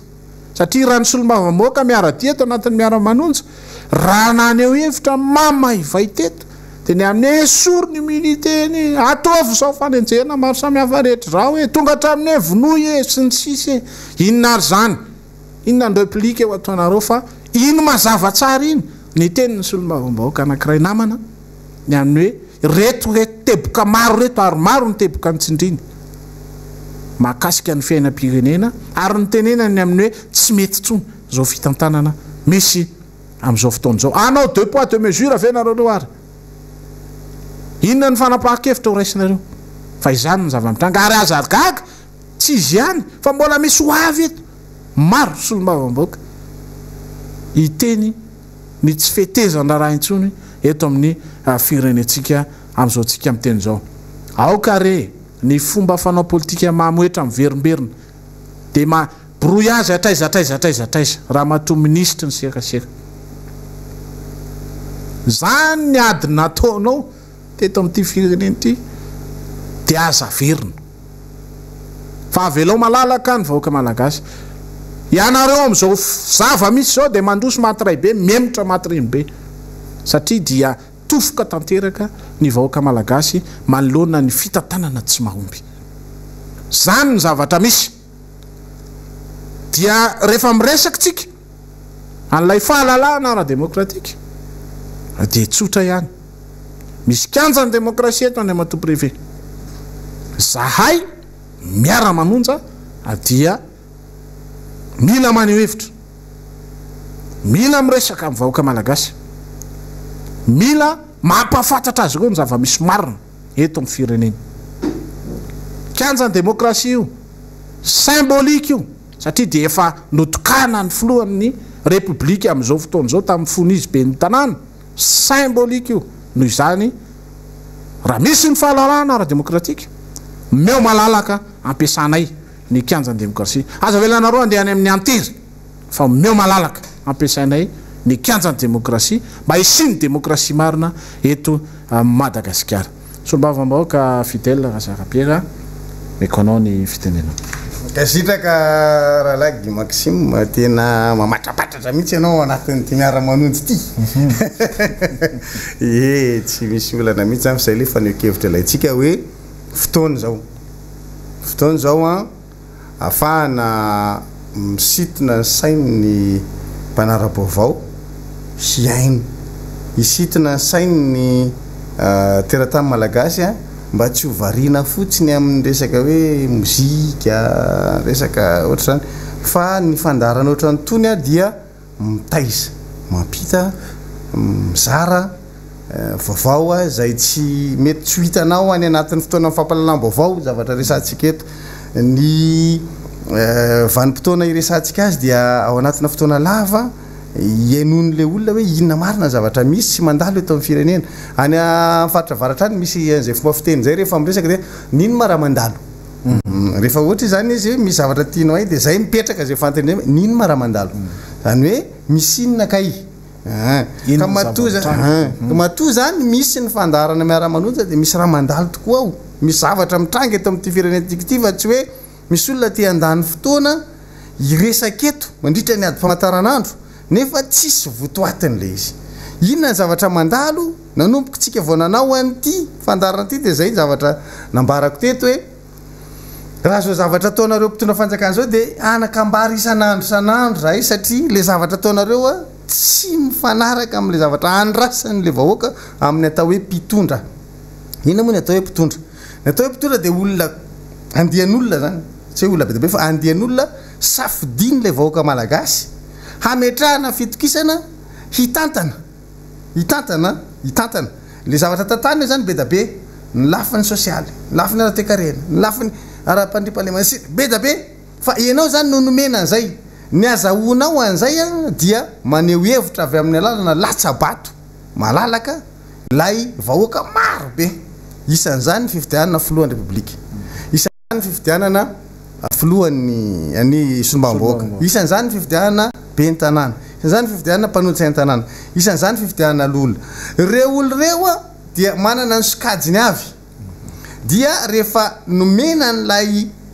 fahefana ampindramina avy amin'ny alala niny lay fisafidianana ataon'le vahoaka iny izy de izy ndray rehefa aveo afaka mitsinjara n'le fahefana am-pelantanany amina olona izay voafaritra mazava ihany koa hanampy azy ao anatin'le fanatanterana zay mahatonga anazy hoe andian'olona satria raha filohan'ny republika iny zao de olona ray ny fidiny fa rehefa aveo ny filohan'ny republika iny manangana gouvernement manendry prime ministre manendry ministre araky ny voafaritry ny lalàna de iny filohan'ny republika iny zany be da be ny fahefana ampindramile vahoaka azy saingy misy lalàna no ampiasany an'le fahefana ampindramina azy noho izany misy zavatra andrasan'ny olona zany any aminy dia ny zavatra andrasan'ny olona any aminy de ao aloha ny zavatra zay mandeha amin'ny fiainana andavanandro fitohizany raharam-pirenena zany hoe nisy olona teo aloha nitondra de ozy le vahoaka tapitra ny amin'ny anarany reto ndray fa aleo ndray amin'ny anaranao ndray ny atao mitondra de mijanona zany de misy fitohizany raharao tsy maintsy raisiny le voatonga fa tsy hoe kizay nataon'le teo aloha de boriketsika eo fa misy fitohizany raharao de raisiny le fitohizany raharaha de manoh izy de iny fitohizany raharaha iny miampy ny zavatra sy ny vina zay napetra ny tany amin'ny fampelezan-kevitra na andresen'ny lahatra n'le olona zay no ataony zany hoe misy asa zany tsy maintsy tohizany na izy na tsy izy nanomboka azy ary misy asa kosa zay nampanantena iny hitadiavany ny fomba rehetra ahafany manatanteraka an'izany araky nanambarany azy raha ny marina de tsy tokony ivoana amin'ilay fampanantenana zay nataony ny olona zay nahazo fahefana satria zay ny andrasan'le olona aminy akoatra ny hoe fanohizany raharapy zay efa mitohy zany teo aloha misy ny zavatra efa mijanona eo foana tsy miova na izy mitondra na izy tsy mitondra de eo foana ohatra zao hoe ny mpitandro filaminana tsisy hoe rehefa manao fampelezan-kevitra de fidinareo fa rehefa zany lany filohan'ny republika nitary rehetrarehetra ambodiny sotra ataoko lasa polisy nitary rehetra andrano manalina ataoko lasa maramila nitary rehetrarehetra ary antavamamba ataoko lasa gendarme tsy mahavita an'izany ny mpitondra tsy afaka manao fampelezan-kevitra zany izy fa reo fa mijanona eo reo efa misy rafitra mampipetraka an'ireo sy mampitoetra an'ireo eo de eo reo miodina eo anjarany fotsiny mandrindra an'izay fa reo ihany ny ampiasainy zany rehefa tonga izy mety manova olona io moa efa nitondrantsika sosikevitra rahalagy maxime mandray mandeha na indrota anatina famakafakana hoe ny rafitry ny mpitandro filaminana de tsy tokony ampifampiankinina amin'ny rafitry ny mpitondra civily ny antony lasa manana dette morale redevable am'lay autorité civile zany lay mpitandro filaminana no izy omeny toerana fa ny tokony samy mpitandro filaminana ihany no mametraka azy amin'ny toerana araky ny laharany grady sy ny abeany grady ananany de zareo no mifandamina am'izay mbola lavitra tsika am'izany fa zany zavatra zany tokony efa eritreretin'ny mpitandro filaminana androany hoe tokony samy anareo mpitandro filaminana ihany ohatra no mametraka hoe raha ohatra ka misy andiany ohatra zao tsy fantatra hoe lafirma zany zao zany any amin'ny akademia am'izao tsika miteny zao fa raha ohatra ka raha tsika zany anomboka tany amin'ny la une ohatra ka hatraty amin'ny tsaiko la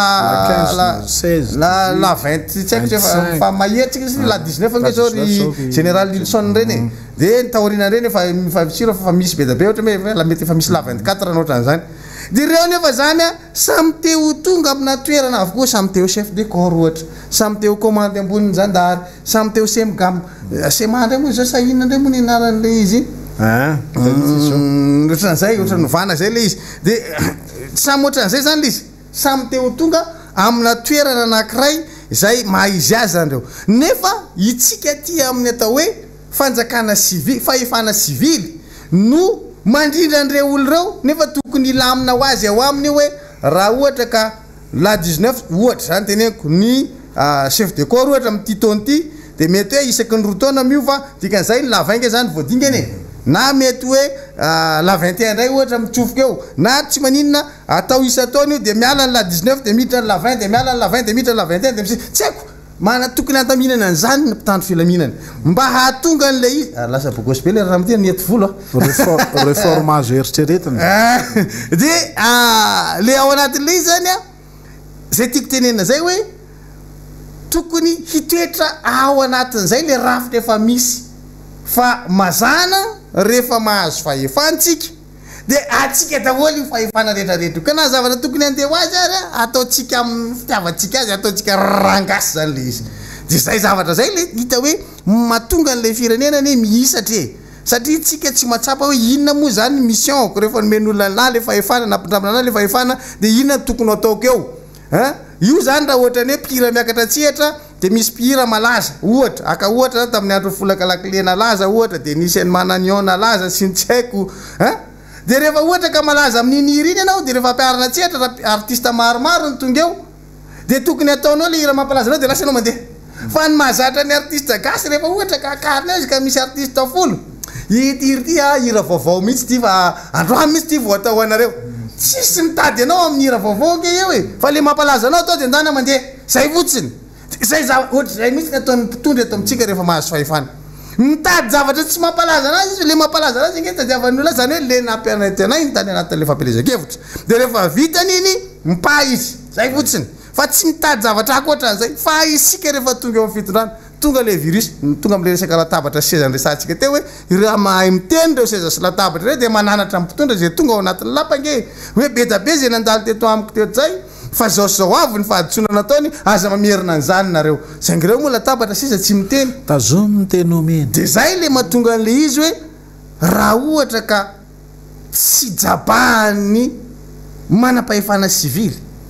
ny rafitra ohatra ny hoe manamboniny manam-pahefana ara-maramila sy mpitandro filaminana de misosa ho azy ange fa itsika eto de mametraka hoe ny tsy fahaizany mpitondra an'izany no mahatonga atsika am'izao fotoan'izao maneho hevitra nge na ny tsy finiavany atao ataotsika hain'le izy zareo moa baka plus 24 maranitra be io tsy mampaniny zany fa tsy ataonareo le izy minitsy manao an'le izy nareo na de hainareo azy ahoana moa tsy afantarany hoe androany izy mametraka manam-poninahitra generaly hitantana ministera anankiray sekretera mpanjakana medidiny zandary ohatra de fatany hoe misotro ronono eto de tokony efa fantany zany hoe inona ny tokony ataony hoe inona ny efa nisy teo hatram'izay nisy teo hoe tsy nisy manam-poninahitra generaly misotro ronono teo ity ndray maka ty zany misy manam-poninahitra misotro ronono generaly mbola ministre fa ministre eo le izy marina mety hiteny izy aka politika fa ny zandary mbola tsy nametrahana an'izany hoe ministre politique zany fa na de ministre izy aperinasa foana ny teo hatram'izay fa ny ministre ny fiarovam-pirenena io no efa fantatsika hoe efa nanao an'izany tsika na nanandrana nanao civile teo nananao civile ary tsika mbola gnegnegnegnegne be daholo nefa io ary ministère fiarovam-pirenena zay efa azo alahitaka any amin'ny firenena de be efa mandroso hoe ny azy civile ny ataon'ny ministre ny fiarovam-pirenena fa ity misy zavatra ohatran'izay fa ozy tsika hoe izahay de mbola mampirisika anareo mihitsy toizo zany avy aloha eo fo aza kitiana mihitsy io fa aloha fa ianareo no manomboka an'io mba ho hipetraka ho tantara hoe zany flora duel zany no mametraka segy manam-boninahitra generaly efa misotro ronono eo ary amam-bolana maro mety amataona mihitsy tsy maninona ka moa misy tsy problème anengela izy fa itsika zany eto mampita fotsiny le inona moa zany le zavatra hoe resantsika atao anatin'ity fandarana ty hoe zay lay fihetsika tokony anana ny mpitondra rehefa mahazo fahefana inona ny zavatra andrasana aminy inona ny andrasan'ny vahoaka aminy inona ny zavatra tokony toizany inona ny zavatra tokony ho ataony ary inona ny zavatra tsy tokony kitihany ntsony fa tokony mitoetra eo zany zavatra zany dia azavaitsika mba tsy atompotrano miono an'lay vahoaka aloha hoe rehefa mifidy moa izy inona tokoa ny zavatra mahatonga anazy ifidy fa tsy hoe zama de ifidy tsy zay ka fa mila traikefy io ny firenena de ohatry ny arena-kibony tany ny fitantana anazy ny arena-kibony tany rehefa loaranao tao ze tsisy tsony ao aza manantena hoe volamena anay zay nzalahy ka mitiry io alana ao taony raiky mbe misy taony raiky e bakeo aia lafa miborafitsy lefa izay ka zay zavatra zay zany le mila tenenina an'le vahoaka hoe rehefa mandeha mifidy anao maneho safidinao de fantaro fa hadidy iny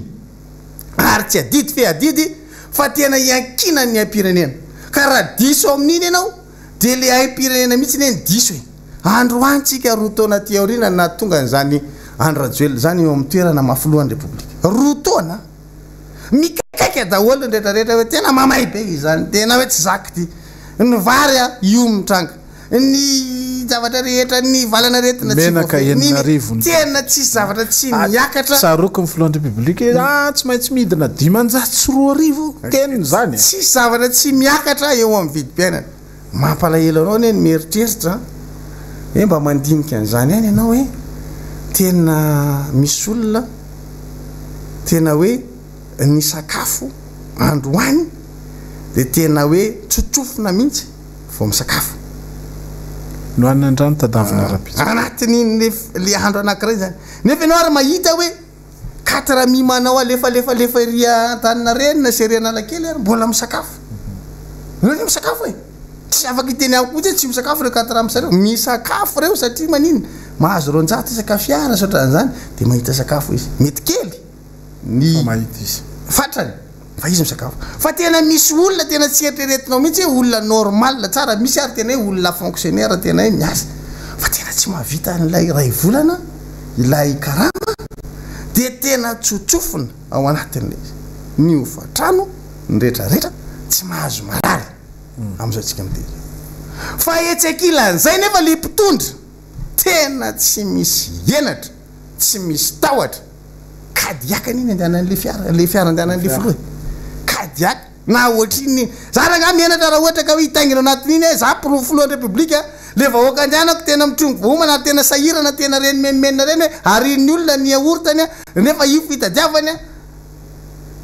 asa hitaingina kadiaka ve azafady tsy masahany zany fa nareo masahany zany ary mbola prisina hoe tengeny foana asa midina mihitsy fa iny any andehanana sao de lazay nareo ndray fa hoe mialina anareo zay tsia tengeny tsara mba ho hitan'le vahoaka malagasy hoe milay anareo anatin'iny zay zavatra tena titsika pitena fa za eto de miresaka an'le vahoaka hoe zay ange le mahatonga an'le hoe rehefa mandeha mifidy ianao rehefa mandeha mamonjy an'iny fifidianan'iny ianao de tadidio fa adidy iny anjara briky iny tsy azonao atao mihitsy zany ny tena hoe zaranga tsy hifidy fa tsy mitovy foana io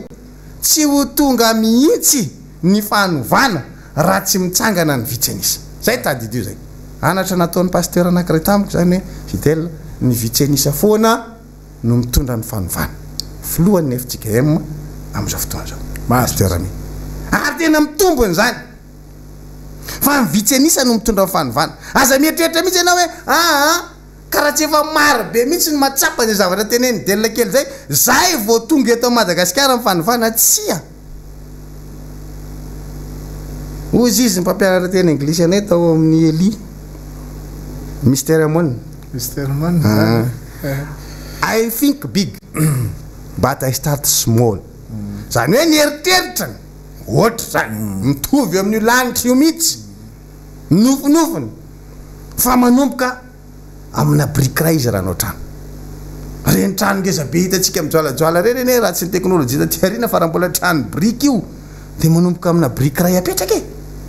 zay vao tonga amin'izy rindrina ngeza be trano be iny de ohatra zay daholo ny zavatra rehetrarehetra kely ny fanomboana fa ny fieritreretana atao goavana be tamin'izany fotoana zany a dia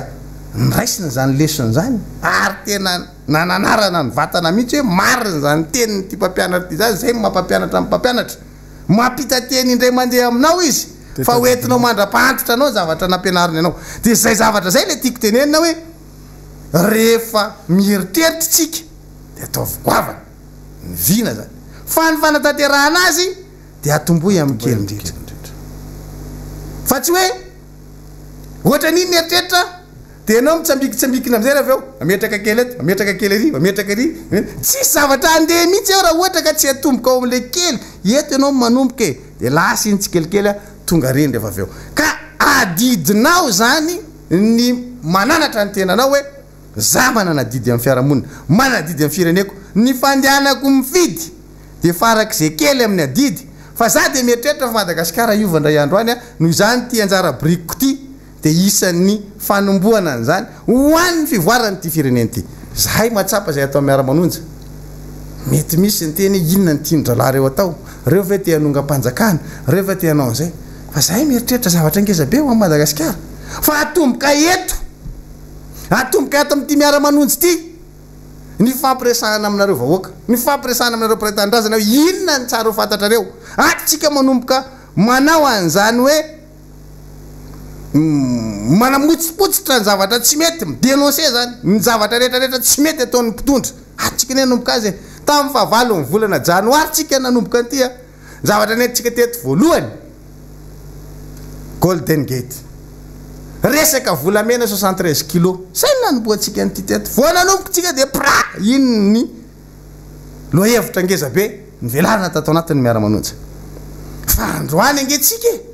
nga 73 kilo tsony ny resaka androany mipotra daholy am'izay mipotra daholy ay misy anyanina misy andrianina tianarana karana rehetrarehetra ty mivoaka daholy am'izao fotoana zao hoe ity tratratany mayoty ity nanao azao tatsy ity nanondrana zao tary ireto mipotra daholy ny afenina inony zany le zavatra tiany Miara-Manonja tongafana manomboka mikely indrindra tsika ny fampiresahana aminareo anatin'ny adiny roa fa ny vokatry zay Madagasikara ray manontolo no manonja ao anatin'le izy eny fa ny any ivelany hatrany ampitan-dranomasina satria manino manomboka mifoa mitoromaso tsikitsika mifoazina ingenareo e fa nareo sy tonga de mifoazina hoe tonga de ra nasina famomandro hoe tonga de nidoboana ponga sana fa nitairina tsikelikely hoe foaza aza manao valalabe mandro tsony efa valalabe mifotsika androany ianao zany ampafantarinanao hoe inona ny zavatra tsara ho fantatrao eto amin'ny firenena fa raha tsy zany manarotratra mibanga me alina mpitondra ary tsy mieritreritra na de kely akory azy ny fisinao izy ao anatin'izany hoe misy angenao e nga hainao fantany hoe misy amin'ny angenao na marary ianao na salama ianao na faly ianao na ory ianao ny fiainany mandeha ny fantany mifampiara ao anatin'izay izy de noho ny ayahany sy ny tahony de midobodoboka mafy ny fony ka na any amin'ny tsy mivota aza ny manaitaina de migoropaka foana izy ary zay le na tonga ny fitsangatsanganana iny nampigoropaka mafy an'ireo mpitondra reo hoe ohatra taitra tokoa ke le vahoaka malagasy ary izy tena tratra mihitsy hoe taitra tampoka izy satria zao mbola na mavaniny ianao le vahoaka malagasy efa hitany any aloha hoe ohatry no hafahafa le zavatra ho atao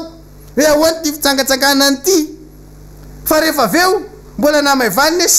hoe reslava ave mba manao fikarakarana fitsangatsanganana inona koa ny olona zay anaraka an'ireo amin'ny fito maraina ange mbola nandeha tsara ny taxi brosy nitondra mpandeha mitsangatsangana e fa no niditra am'izay ny mpanao serasera ny fitondrana ny teny hoe ory zala alerte nefa bobaka be nge le ato e vonjeo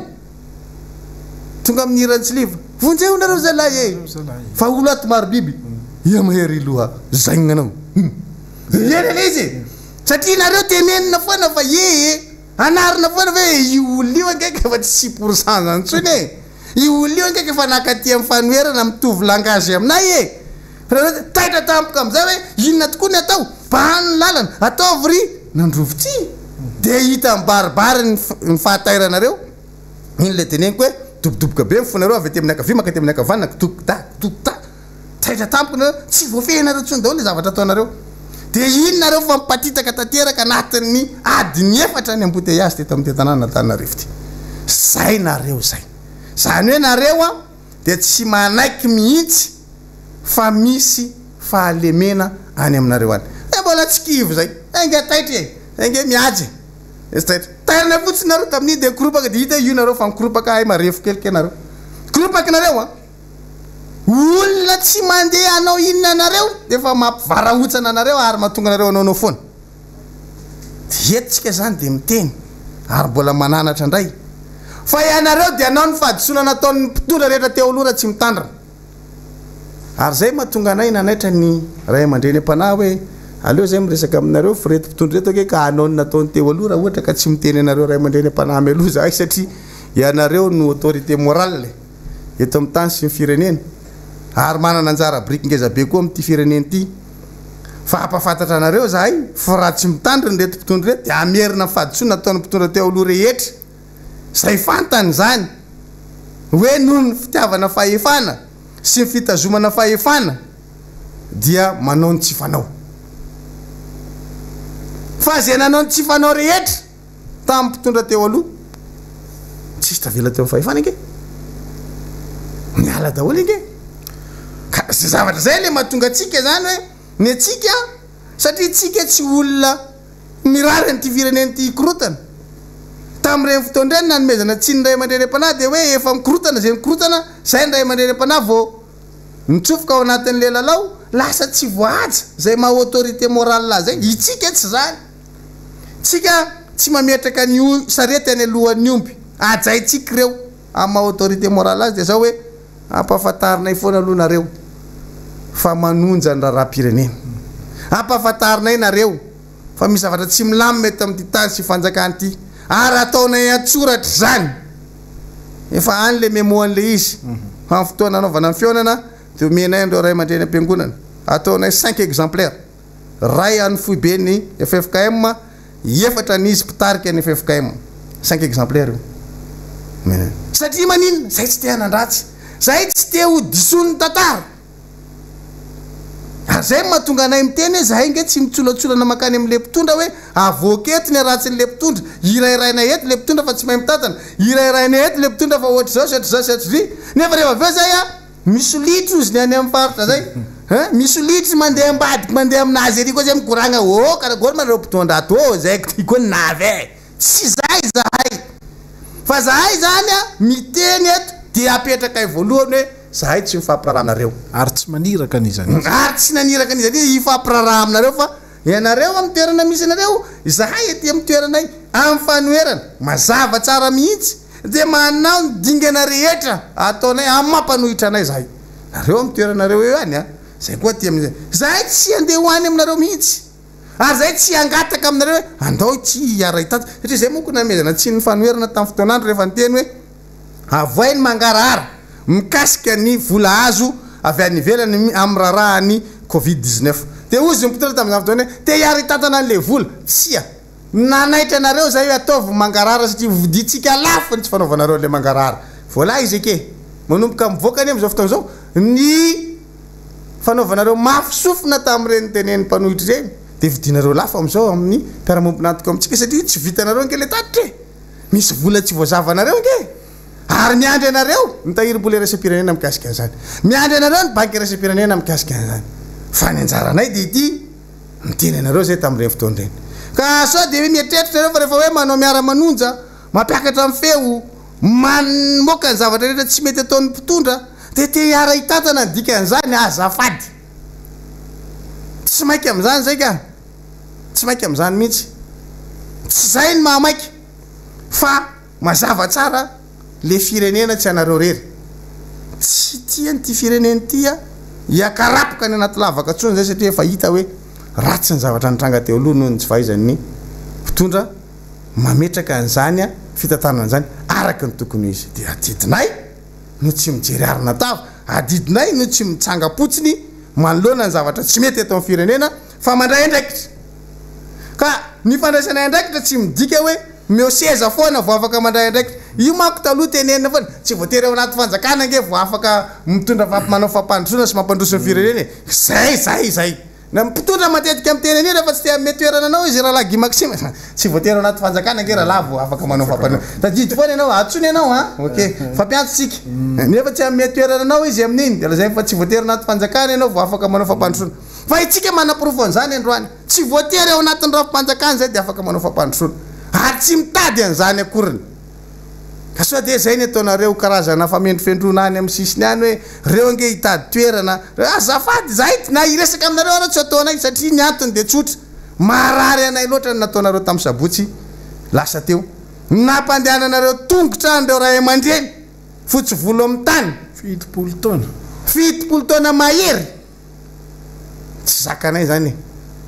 zay manaja zon'olombelona fa nareo mety tsy tia tsy mirarahany zany